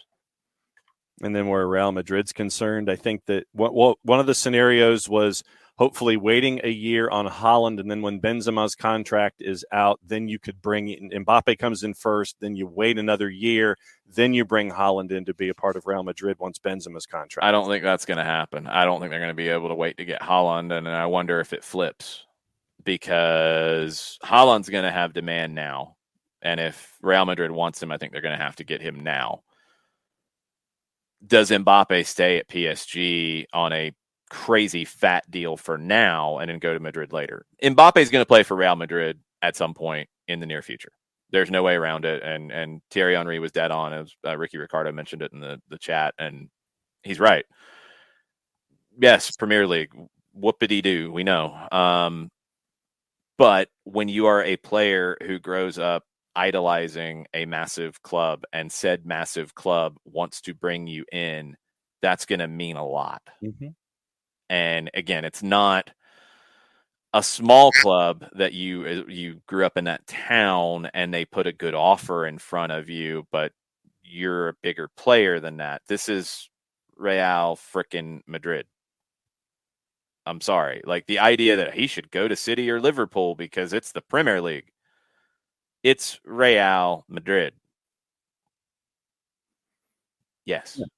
It's okay for him to go to, especially when he had the posters on the wall as a kid. It all comes together for that. A couple of other things quickly before we grab some questions for 10 minutes. Brazil, crazy news yesterday. The mascot of Atlético Mineiro has been banned for one game due to intimidatory behavior. They were playing Cruzeiro. The nickname of Atlético is Galo. It's the rooster in Portuguese. They have a rooster as a mascot, a giant. I'll get to the point in a second. The mascot's dressed like a rooster. He was behind the goal when Cruzeiro scored, and the mascot ran to prevent one of the Cruzeiro players from celebrating in front of the fans, throwing his arm out to stop him. So I'm just going to read this from Reuters. The State Football Federation said the action was an intimidatory gesture, and it banned the man-sized chicken from Atletico's next home game against Atletico Caldense on March 19th. So the man-sized chicken is banned. For stiff arming? No, he didn't stiff arm. He put his arm out. Those are two different things. It's like, don't you do that. I'm sure the Rooster said, don't you do that. Well, I'm sure it was. That's absolutely what the Rooster No, said. it's not what he said. Stop. Rumors and innuendo. Felipe Coutinho, if he wants to stay at Villa, he's got to cut his wages. Stevie G wants to keep him. We'll see if they can come to a resolution there. Villa also may go after Calvin Phillips. The Paulo Dybala saga continues. Will they, won't they? Will they put an offer in front of him? Will they rescind the offer? Will they offer what they promised? It's as bad as the Paul Pogba saga, which now they're linked because Juve is going to pick one. Anyway, Tottenham could offer Cameron Carter-Vickers, who's on loan at Celtic, or Harry Winks to Southampton as part of a potential deal to bring in 19-year-old English defender Tino Livramento. Bring him to Spurs. 19 years old, could be a player swap, at least partially a player swap. And CCV could be headed over to Southampton in that one. Sevilla, Diego Carlos, brought him up a lot during the January window. Release clause and negotiations with Newcastle kept coming up. They couldn't quite get a deal done. Now Sevilla have increased the release clause to 80 million euro. That's going to be a little bit trickier to pull off. All right, questions on the Twitch pitch before we get Niko Moreno. No, we have not discussed the Andrew Carlton circus, as Uncle No Pockets said it. He signed a deal with San Diego Loyal in USL Championship. People were not happy about the deal based off of Carlton's things said on his social media, including political stances. They were not received by San Diego fans very well. San Diego Loyal had a podcast previewing the season that Landon Donovan talked about the signing of Andrew Carlton. They also issued a statement about it. Look, I've talked about Andrew Carlton as a player from what I've seen over the last year, and I've been a little surprised at the lack of impact from him in games that I've seen. He's a very technical player. He's a very skilled player. He always has been. My question on the field has always been about his athleticism and can he play at the next level because of a lack of pace, a lack of strength. What is his role going to be? When he played for Georgia Storm against Atlanta United in a preseason friendly, the first friendly of the preseason for Atlanta United, he played in a deeper role. Some of that was down to just not having much possession, but he played as a deep lying playmaker in a 4-2-3-1, if I remember correctly. He was one of the two. Kind of suited him okay, but he's not going to be able to really give you a lot defensively in that role. So it's almost like Pirlo in that role, in that you have to have somebody who plays for him. I'm not saying Andrew Carlton's Pirlo. Please don't start that conversation. He deserves an opportunity to make a living, period. Fans also deserve the ability to say they don't like the signing. And the club knew that coming in. So it's a lot of yelling and posturing to a degree. Ultimately, it works out if he doesn't cause problems off the field and doesn't cause problems within the locker room, and he performs on the field. If he doesn't do those things, and there's both, it's absolutely both. But also, to be fair, and this does need to be stated, because there have been people who have made assumptions based off his social media posts, which are, you make the assumption, that's fine. I have never heard from his time in Atlanta, from his time in Indy, from his time with Georgia Storm, from his time playing anywhere. I have never heard of issues between him and his teammates related to anything he said on social media. Never heard any issues with him and his teammates, period. None. So people have said that would be an issue. It hasn't been in his career. That does have to be stated. He's a talented player. I hope he can make it. I do. I don't like his social media posts. I don't like some of the actions that he's taken. That's my personal opinion. But that doesn't color what I think of him as a player that can help a team. He's got to show that he can do that. That's what this comes down to. I get it from the fan perspective with San Diego. I get it. But the club also understood that this would happen. There's no way that they didn't. They had everything prepared to talk about it. They knew this was a risk. They're betting on him in a big way. So, I mean, honestly, it does put pressure on him. He's got to perform. he was pretty good with Indy 11 until he got hurt late. He wasn't as good as I think anybody thought he would be at that stage. And look, he might just not be that level of a player. That happens all the time. There are players who come through U17 national teams who that's the highest they get to, and they have a career lower first division, second division, sometimes lower than that. Sometimes they don't really have much of a career after that. That happens. That's life. That's sports. But he's going to have an opportunity here to, I think, restart his career at the professional level. And if there's a manager who can help him, I think Landon Donovan's a really good fit for him.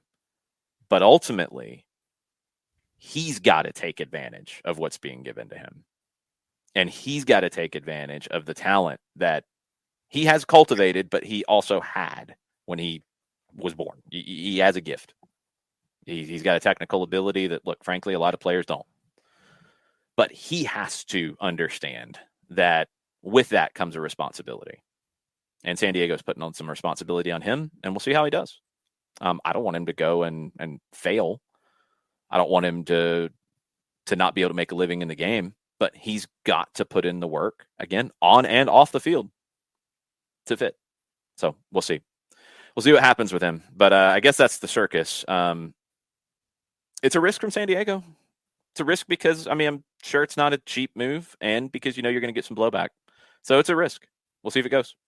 We'll see where it happens. Let's see. Hey, Jason Nixon, yeah, good point. But also let's be fair. Jason says the rest of Indy 11 made him look good too, in my opinion. Yes, but they didn't carry him to performances. Like, I know we all have personal feelings about everything in life these days, but you have to be fair to him as a player. It's unfair to say he's not a player. He's not good. That's unfair. Is he a good enough player to play in MLS? I don't know that. I honestly don't know that right now. Is he a good enough player to play in USL Championship? Yes, I think he is. Is he a good enough player to play on a top team in USL Championship and play and impact games? I'm not 100% sure of that right now. But I'm not going to say that, his performances in Indy were just because other players did well around him. That's not fair. His performances were good. Again, if you don't like him, that's fine. And I fully understand it. Fully understand that. But San Diego is betting that he can make their team better. And we will see if their bet pays off. I don't know.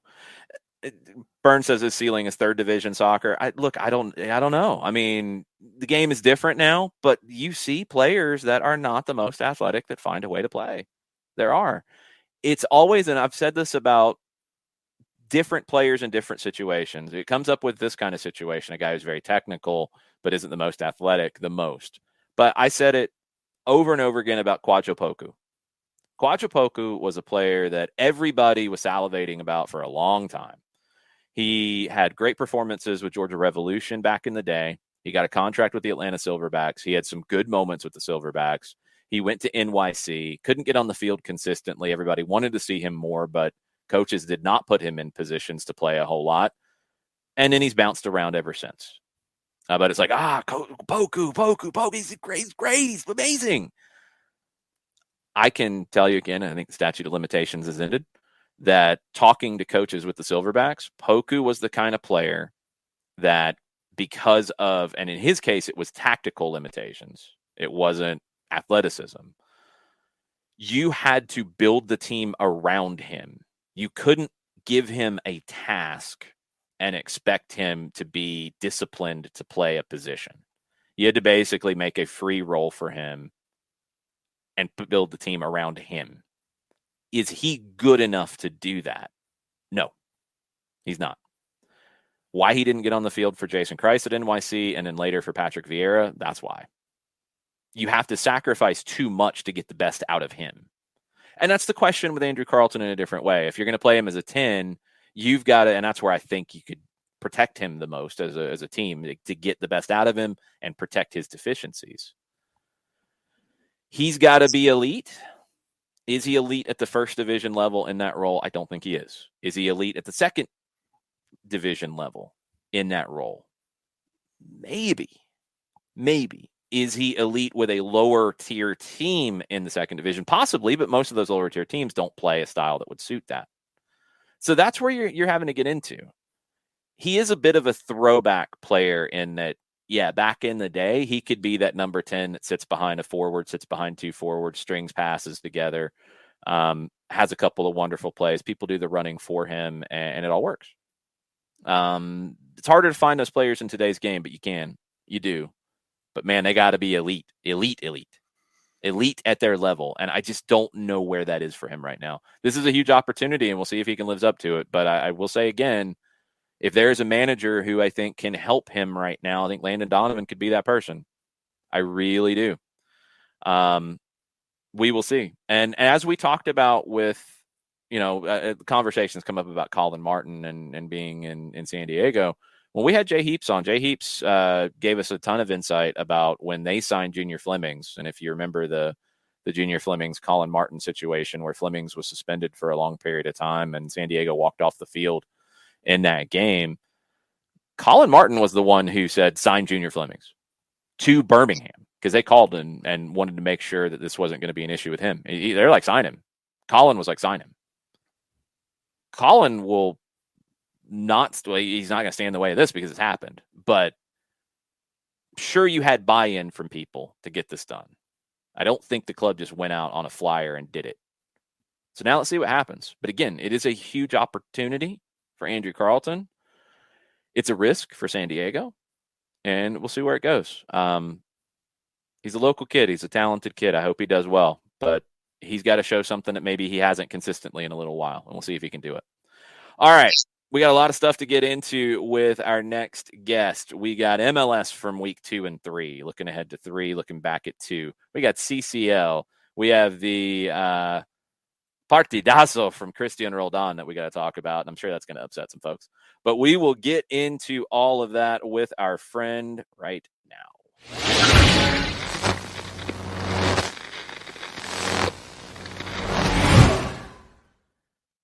Niko Moreno joining the show from Seattle. How's the coffee this morning, my friend?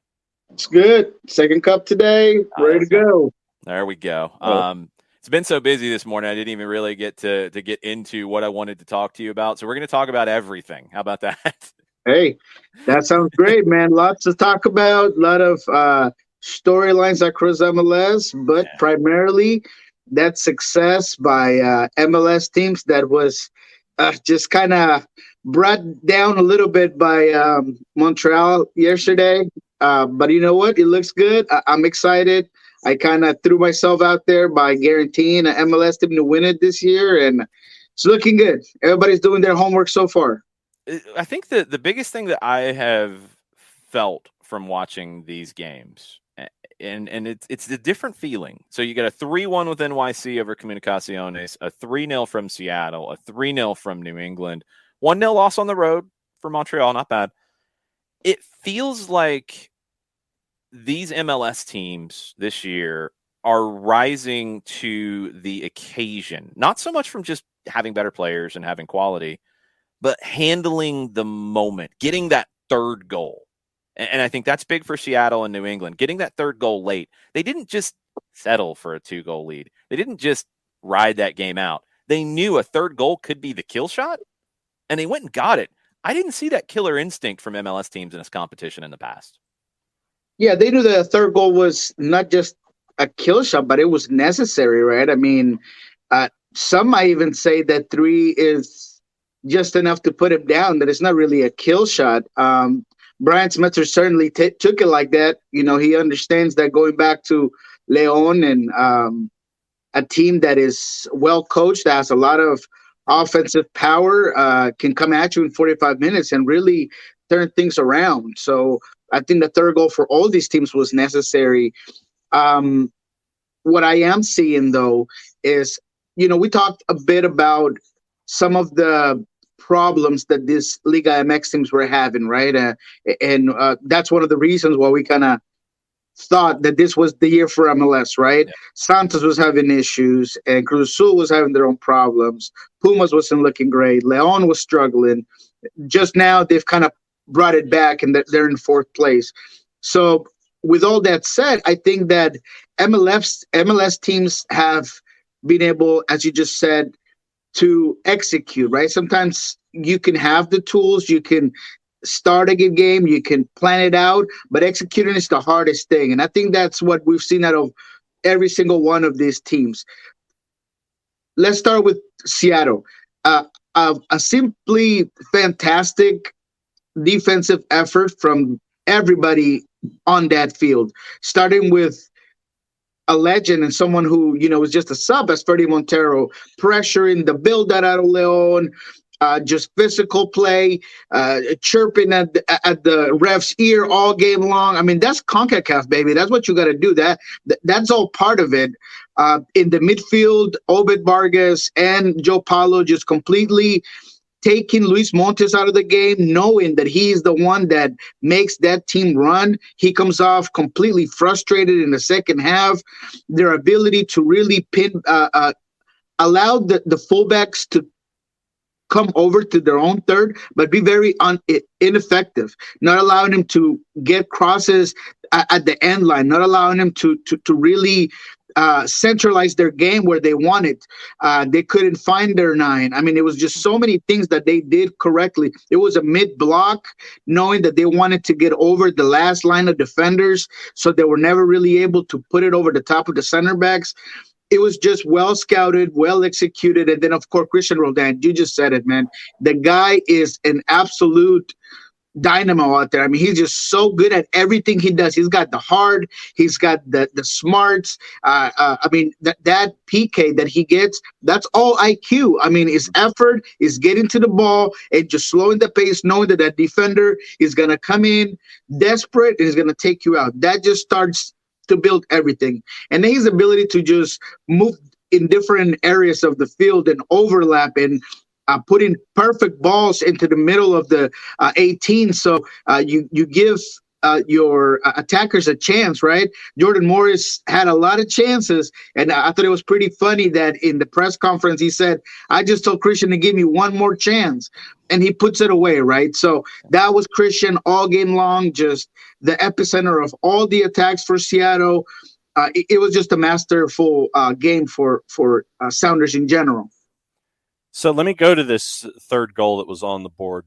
Since we kind of talked a little bit about Jordan Morris, how important was this goal for Jordan, considering everything that he's been through, everything to get back to being an integral part for Seattle? How important do you think it was for Jordan to get that goal on the board, the third goal on the board for Seattle in this match? How important was it for him, you think? I think it's huge, and knowing Jordan Morris as a player and understanding that he can get down a little bit when he's not producing, when he's not scoring. He's had those lapses in his career where the ball is just not getting to the back of the net, and it affects him overall, not just in front of goal. But I have seen him over the first games this season just not really trusting himself. And I did a space with Andrew Weeby and the guys from MLS, and that's who I wanted to see really play well against Leon, because you knew Nicolas Lodero was out, you knew Raul Ruidiaz was out, and he really needed to do well. I thought he did okay. I expected a little bit more.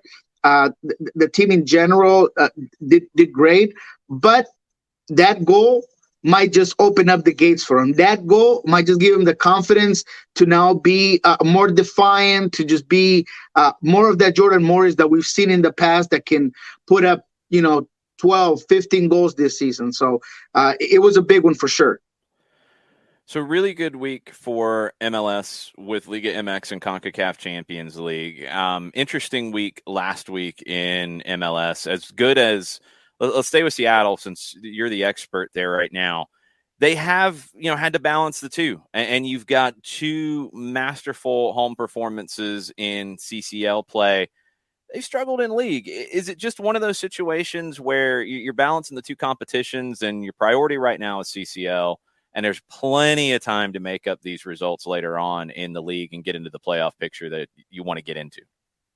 Yeah, I mean, look, I've said this as well before. Like, fans have the prerogative to overreact and be upset. I mean, that's part of soccer, right? That as a fan, it is your job to really bring out whatever you're feeling onto that team. So if you feel like Seattle was really struggling and they weren't really doing well, I just ask this: separate the two, right? I mean, you got to put context to everything. It looks good to say that Seattle hasn't looked great on the attack over the last, 10 MLS regular season games going back to last year. But when you put things in context, at the end of the day, in 2022, this team hasn't had a chance to really mold. There's been issues with migratory work for Joao and Raul Ruiz that prevent them to be part of this preseason. Nuhu was out on international duty and didn't get back to be with the team till the team was actually in Honduras for their first CCL game. There's been just so many things going on with this team that they haven't been able to mold. Now you have injuries to Niko, to Raul. So once this 11 is out there, healthy and ready to go, they're going to be hard to stop. But to your point, right now, CCL has to be your priority because it's a win and go home, win, lose, or go home, right? So you need to put all your eggs in that basket. And they did that against Real Salt Lake. I mean, you saw the lineup. Yemer Gomez-Andrade wasn't even supposed to start at all or play at all, but he ends up having to go in because A.B. Sissoko has an injury and he has to come in, right? They wanted to make sure that all the other players would be rested. Alex Roldan comes off in the first half, and I think it actually has a lot to do with RSL's goal starting the second half because he comes off, things are shifted, 3 substitutions are made, and that leads to that mistake that ultimately defines that game for a win for RSL. So that's the slow start. Nashville was the same. You were just playing a very good team, a team that's focused only on one tournament, that they didn't really have that miles wasted that you did in CCL because they were coming off a 5-0 win against Motagua. So all those things have to be in that context. This team just is on a slow start in MLS regular play, but they're focused on a much bigger prize at the international level, which is CCL.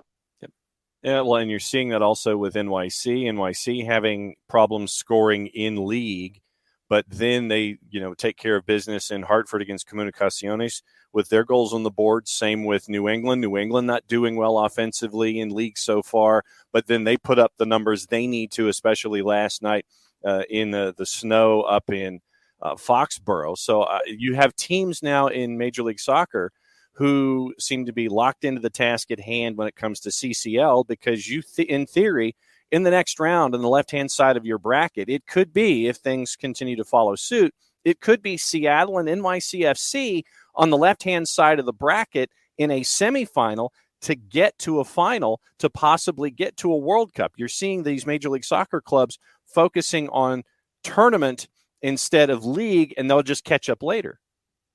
Yeah, no, absolutely. I think that is how this is all defined. I mean, look, you could talk about depth and you can talk about these teams should be more prepared, but there are rarely any teams in the planet that you can take off 3 or 4 main pieces to rest them, and that ability to play better doesn't get hindered or doesn't just lower. I mean, it's simple. Think of any team that you want, and if you take out their 3 or 4 best pieces, they're just not going to play as well. So with that in mind, I think that MLS teams are doing it right, and they are really going for it for this CCL championship. I thought the Revs were great yesterday. They were fantastic in the first half. Pumas kind of wakes up a little bit in the second, but they're still able to put things away. Carlos Hill was fantastic. Edwards Jr. did some huge saves.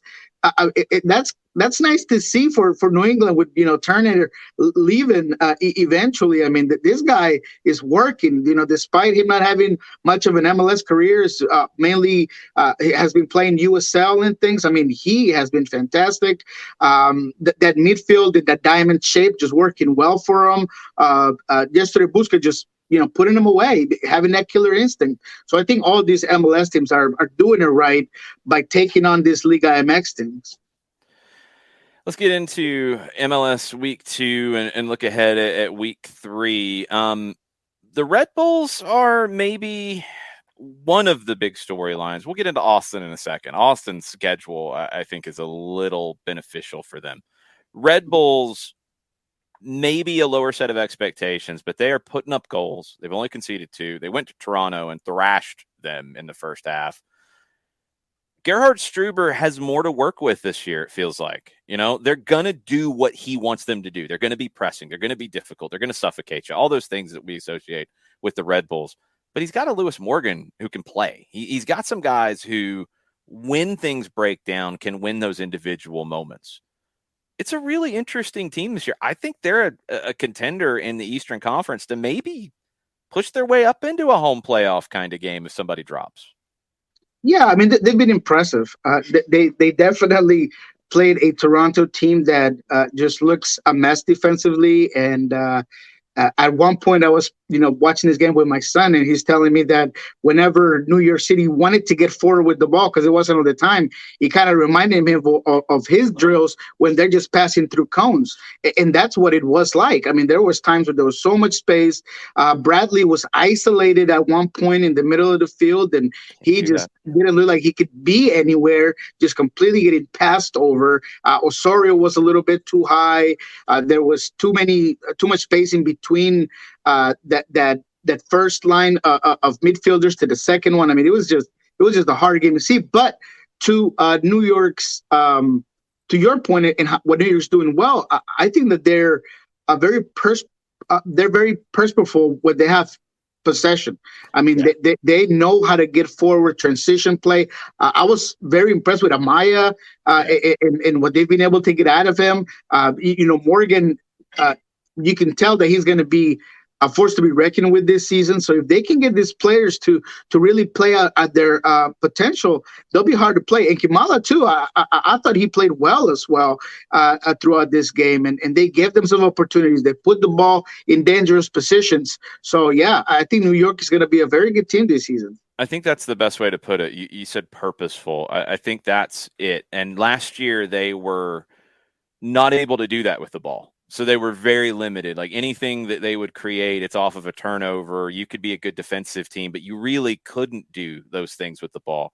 Now, I mean, Amaya is a prime example. Like Morgan, these are guys who can do the work that a Red Bull system demands, but they know what to do with the ball when they have it. And that's a dangerous combination for a team that plays in this way. You know what I was glad to see, though, is that, this whole Salcedo, we're the champs, and the tweet that he put out, man, that team does not look like a championship team. No. I don't like it when players come into a league and they start chirping early. So, I was glad to see that. I'm not going to lie. He's going to get a chance to tweet some more this week because he's suspended after the disco got involved. Nasty tackle. It should have been a red to begin with. Should have been a red. Yeah, it should have been an easy red, and it wasn't for some reason. Disco cleaned that one up. He's out this week. So then I'll go to Austin, and we'll bring Austin into the discussion. 10 goals in the first 2 matches. I mean, it's a great story coming out of the first 2 weeks. But you look at who they played, Cincinnati and Inter Miami. I think that 6 points might have been part of the discussion, but not the extent when it comes to goals scored. I think that they might get the dose of reality going north this week to Cascadia. But what have you thought of Austin so far, taking into context who they played in the first 2 weeks? Yeah, look, I'm actually pretty high on Austin. I absolutely agree with the fact that you have to realize that they're not going to average 5 goals a game, right? Yeah. Driussi for MVP. But they're a very good team, and they're fun to watch. And they have foundations that have been built in by Wolf from last season.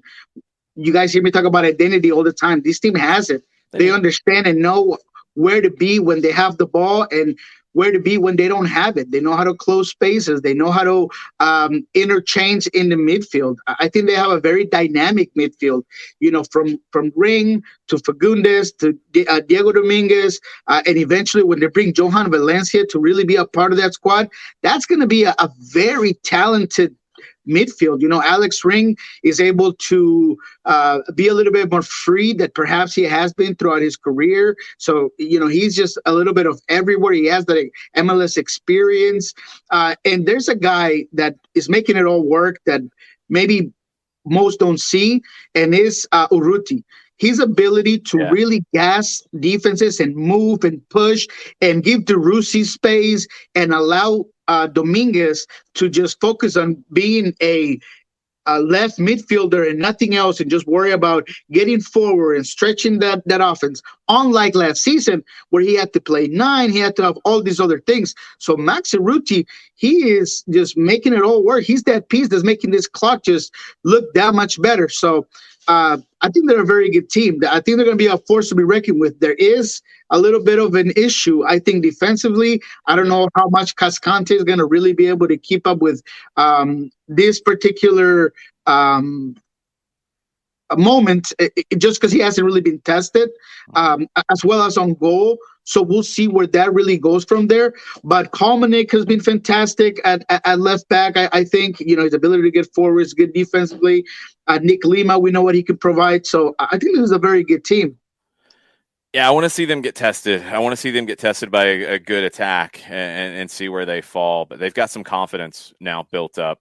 2 other teams that are 2-0. LA Galaxy, not a huge shock that they're 2-0. They got a good win in week 1. They beat Charlotte, as you would have expected. A little bit tougher job than we thought it might be. They peppered the goal, but it took a while for the breakthrough. They're not the surprise out of these 4. DC United is a surprise, and they're kind of in the Austin conversation of who have you played, and their 2 wins are not impressive when you look at who they've played. They haven't scored all the goals like your others have. They did have 3 against Charlotte, but we've talked about that already. DC, it feels like a team that is hanging on here. But look, Nico, we see this so many times, whether it's Austin, whether it's DC, whether it's some of these other teams near the top of the table, you start to build some confidence early. It's one of those intangibles that can go a long way. It can help you out a little bit when you do have that matchup against a tough team, that if you didn't have the confidence built off of a couple of maybe easy wins, you go into that match and you struggle. Austin's going to go to Portland this weekend and feel like they can win. DC is going to go into games and feel like they can win because they had a couple of comfortable wins early on. Maybe they hang around a little bit longer because of the start. Yeah, I think that there is part of that. And, that state of mind is important as you go to the next game. But DC United has a lot of limitations, and I think those have been hidden by the teams that they've played. We talked about Charlotte and how that score didn't quite tell the whole story. Against FC Cincinnati, you would expect this DC United to be much better. Estrada didn't have a great game throughout this one.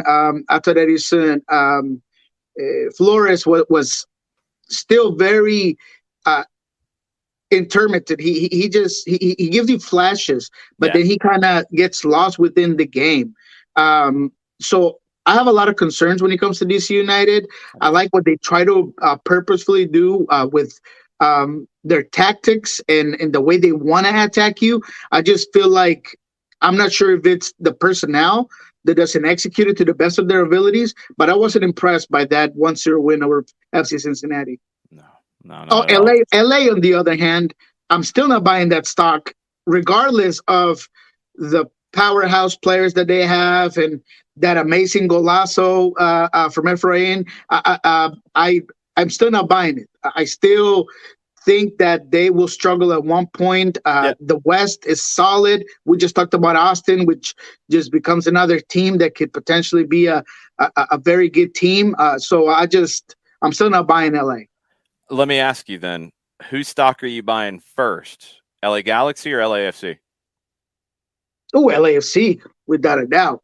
Even with the Vela, now he's got an injury again, and he's out of contract in the summer.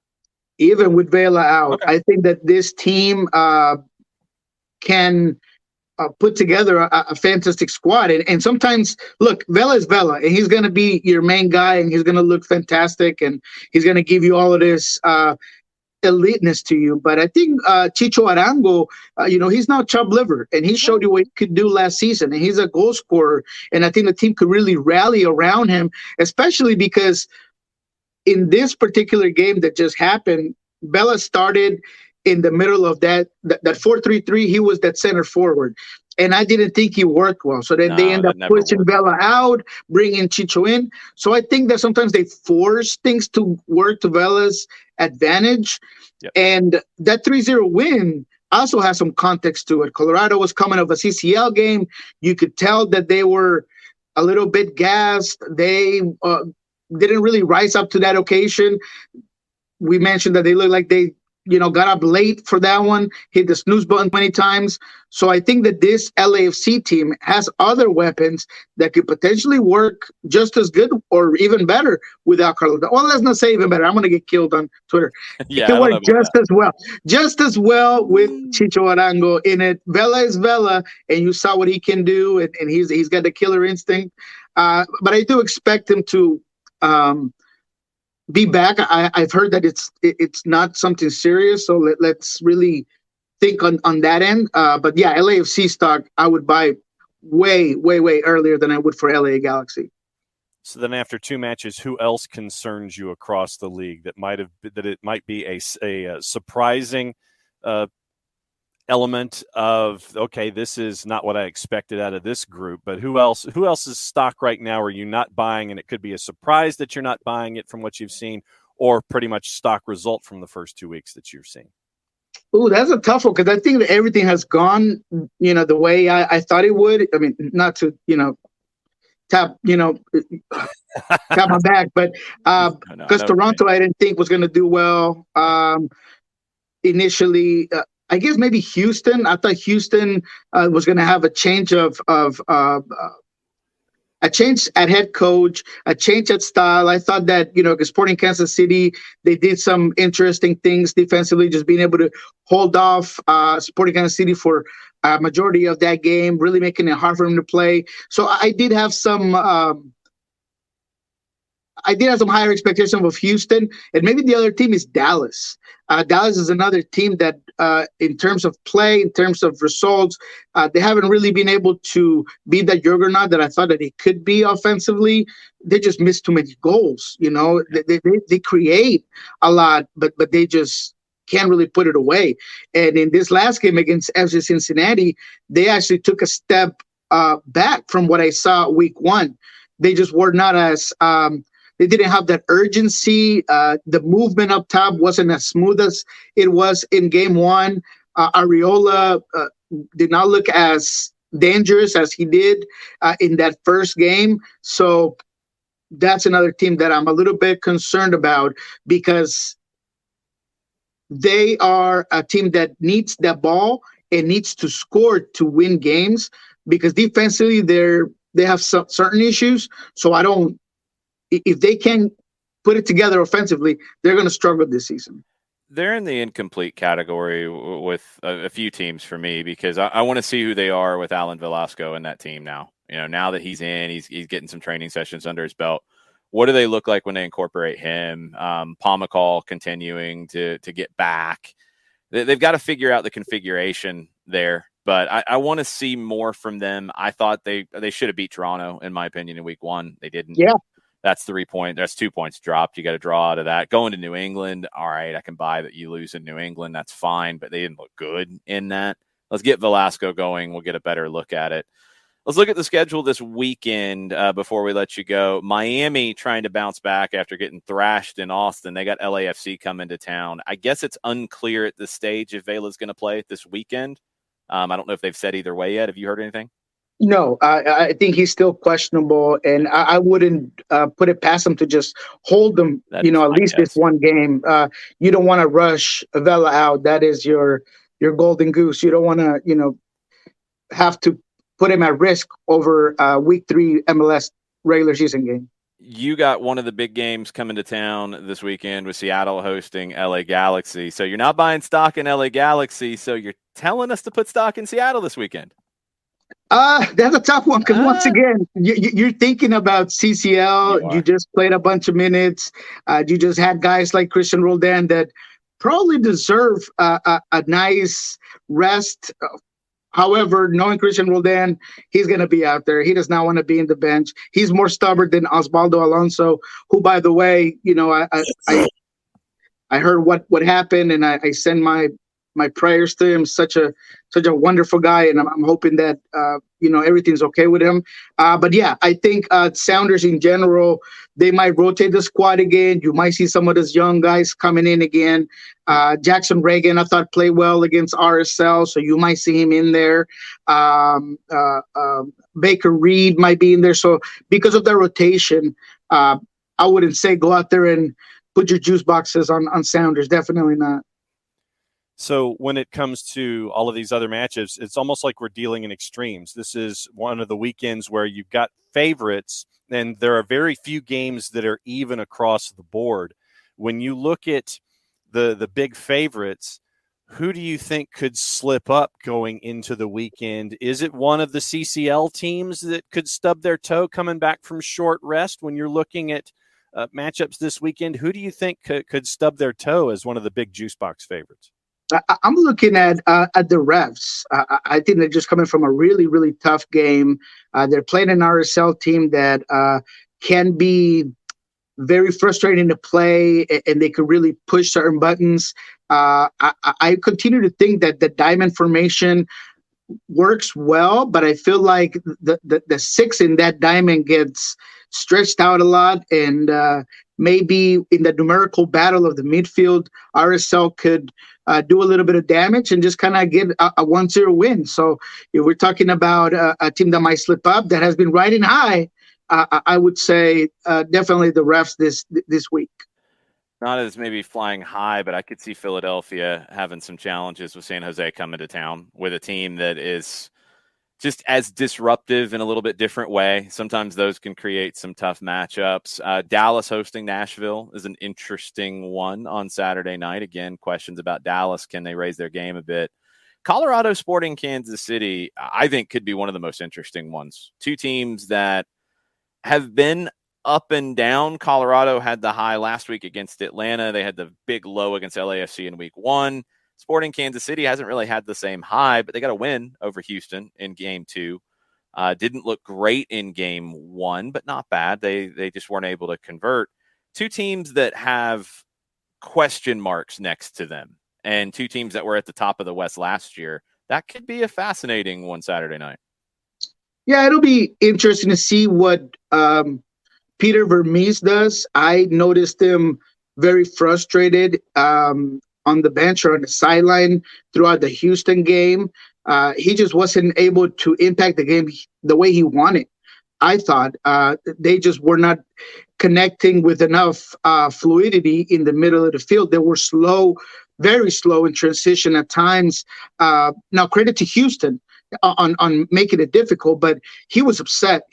You could tell he was out there giving directions and yelling at guys about where to be. So I'm interested in seeing how he takes his Colorado game, because in my mind, he expects a lot more of this Sporting Kansas City team. And Colorado, in the other end, you just said it. I mean, Rubio just put out an absolute show against Atlanta. And best game of his MLS career, maybe. He was outstanding. He was red hot, man, and he was just fantastic in where he was at, his positioning, his ability to finish. In general, Colorado had a very good game. Michael Barrios, he continues to be a guy that just changes the game for him and stretches that defense and puts great balls into the middle. Just every ball he puts into the 18 just seems to have a little bit of venom in it. So it's definitely a good matchup to watch this weekend. So when it comes to all of these other big favorites, the one game right now when it comes to juice box is the most even. I was about to say evenest, which is not a word. The most even on the board. Dallas, Nashville, for different reasons, we're looking at what Dallas can be, what Nashville is. DC's on the plus side as they're hosting Chicago. Sounders and LAG. I mean, Sounders and LAG for me is an interesting one considering all of short rest. And we've seen in the past where Schmetzer makes the phone call to Tacoma, calls up, 38 guys, and everybody just it goes right off into full song. Who else? I mean, is it Columbus and Toronto for you, where you could see Toronto dropping to 0-3 and really making things making folks north of the border start freaking out, or are they going to postpone freaking out for a little while when it comes to next weekend? What else is on your board? I mean, that's a good game that I would, put my juice boxes on. I think Columbus, with the way that they just are playing, and guys like Lucas Solarajan that just wants to be back to being that elite player that is in contention for, an MVP, and his ability to affect the game in set pieces. I mean, the guy is just extraordinary, and a team that has been playing well. I mean, they in general, Caleb Porter has really done a great job with this team, and you can tell week by week they just get a little bit better. And Toronto, with all the issues that they had in the last game, I think that's a game that you would definitely go for. Toronto will start freaking out. I mean, depending on who you are. I mean, if you thought this team was going to be amazing right off the bat, which I don't know why you would think that, but if that was you, then you're probably freaking out because they're going to lose this game. I just don't see it any other way. It's MLS, so it'll probably be the one that Toronto wins 5-0 somehow because things get weird. But on paper, there's no way to get to that. No, there's no way. Toronto's been what's another interesting game is Inter Miami LAFC. Man, Inter Miami is such a an odd team. They. I don't have anything against Phil, but just his planning for games just. I feel like that's a disservice to those players. I still don't know, and I don't really understand the way that they're not getting Emerson Rodriguez a little bit more involved with all the issues that they have creating, generating soccer. Defensively, they're a mess. I mean, they give Austin all kinds of easy goals, and the 3-man back line just looks a mess. Shea, I mean, look, man. The guy, he's not a center back. He's not a center back, man. I mean, do we really need to just, change the wheel at this point in his career? Come on. Nah. Just play him where he can be successful. Well, that's why they got Minor Figueroa in training this week. I saw that, but I mean, exactly. Imagine that. Yeah. My tweet to that was the struggle is real in Inter Miami. That is literally what I said. I mean, I'd rather have Minor Figueroa than Ryan Shawcross at this point. Oh, absolutely.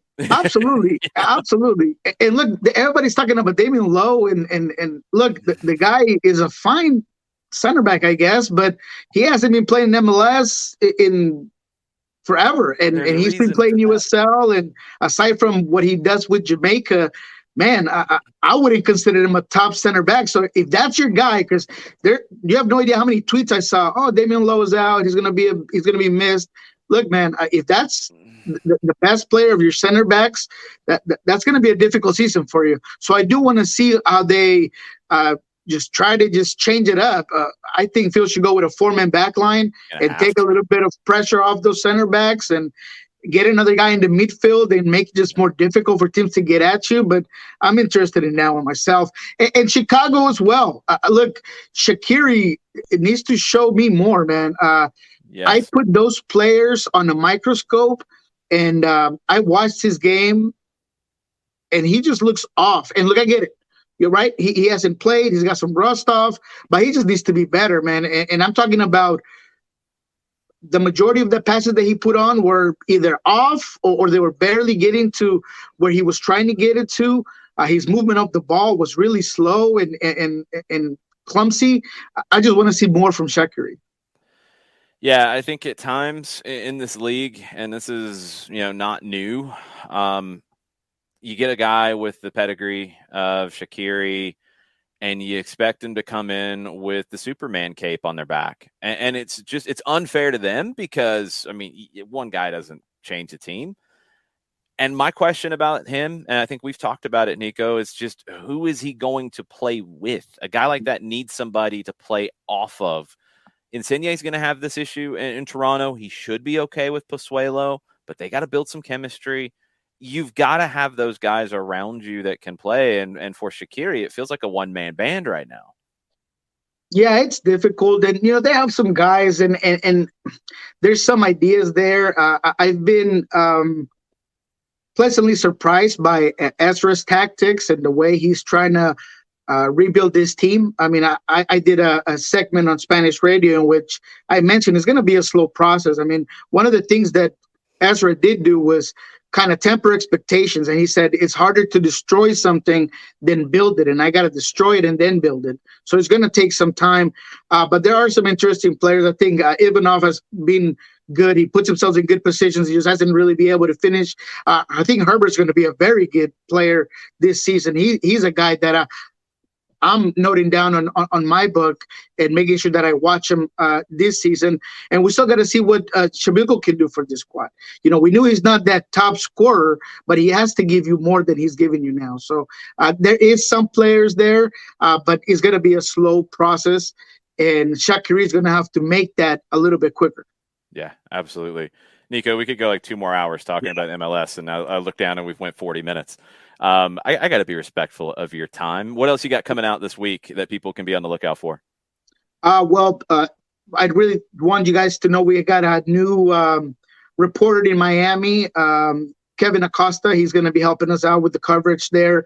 Very cool. He just did his first video on Phil Neville and that loss in Austin.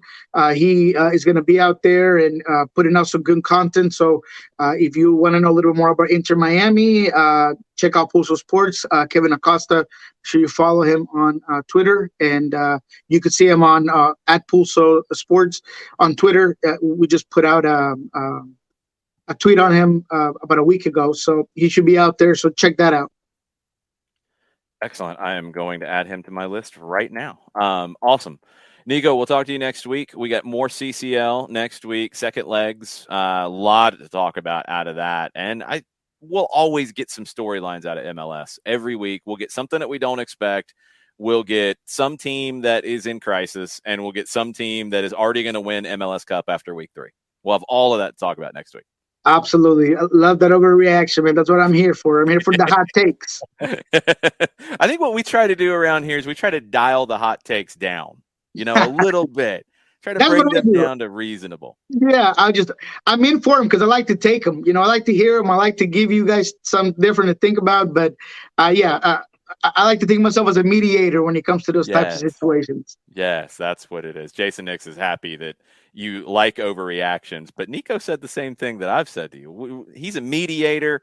Maybe I throw cold water on some of the hot takes, but we try to bring context to the takes. That's the key. That's always the key. Yeah. What I will say is that I don't mind giving you guarantees and then completely being off and having to explain myself. But, not everybody does that. I like doing it. I think it's fun. And I'm never going to give you a guarantee that I haven't thought about very closely. But, I appreciate your audience, man. You guys are the best. Yeah, no, we're on the same page with that. Me and you will go out on a limb from time to time, but there's thought behind climbing out on that limb. We're not just running out there like a lunatic. We might be wrong, but we're going to tell you why we think we might be right. That's right. Excellent. Thanks, Niko. We'll talk to you next week. Guys, have a good one. Take it easy. All right. Niko Moreno, make sure you're following him, El Rolo NW, on the social media. Sadly, Uncle, you are correct. Hot takes are a way of life. They're not always accurate, and I think what we try to create around here, and you guys who listen to how I feel about takes and disagreeing with takes and agreeing with takes and whatever, you keep coming back for some reason. So I guess we're somewhat on the same page, but yeah, I think the context is always the important thing with it. Like, I'm not going to give you, and I think you guys know by now, like, when I go all in on Charlotte and their roster build being bad, I'm going to tell you why. I'm not just going to say that because it's the flavor of the week. I'm going to give you an explanation for why I feel that way. If that's a hot take, that's a hot take. For me, hot takes are generally something to say without much to back it up. And if you have that take and I disagree with you, well, I'm going to tell you that because we're having a conversation here. That's what we do. And you don't have to agree with me, but I also don't have to agree with you. So that's how this thing goes. Because if somebody brings an overreaction to the table, it doesn't automatically make other people's reactions invalid. And that would include mine. I think I've been yelled at times on bird apps about, well, people say that they disagree with this and he doesn't change. Well, no, because I'll tell you why I feel the way that I feel. I listen. I might disagree. That's okay. That's the conversation, right? We have a lot of conversation on this show and plenty to talk about. Sometimes it's good. Sometimes it's not. Sometimes it turns out to be incorrect. Sometimes it was actually way ahead of the curve. Welcome to talking about sports. You'll be proven right. You'll be proven wrong. Sometimes you'll be in the middle. Sometimes you'll maybe be really strong about an opinion. Sometimes, you're not really sure. Welcome to sports. That's what happens. And that's the key here, is that there's context with information. And yes, everyone has an opinion when it comes to a particular topic. We can agree, we can respectfully disagree, and we can have intelligent discourse about it. And I think that that's key here, is to have the discourse, everyone understanding where you're coming from, but respectfully understanding the right to agree to disagree sometimes. And I think that that's key to this whole thing, is understanding where someone's coming from, but not disrespecting what they say when it comes to having an intelligent discourse. And I think that that's key for me. Yeah, that sounds great, John, but the social media world doesn't tend to really follow that too often. I know. Just saying. Yeah. I wish that wasn't the case, but well, anyway. That will do it here. So tonight we are in Kennesaw, 6:30 on the Twitch. We'll be there a little bit early to get set up. The Slutty Vegan Food Truck will be at Dry County Brewing with us, so come hungry. One of the most popular food trucks in the metro Atlanta area. There will be people who will come for the food truck and maybe stay for some of the soccer conversation. They might not. They might think that the bird app was correct. Who knows? We'll see what happens. But then we at 6:30, Apotheos FC will join us. Jarrett Smith is going to be in the house as well. You'll actually be able to see him because he can't turn his camera off because it's one camera.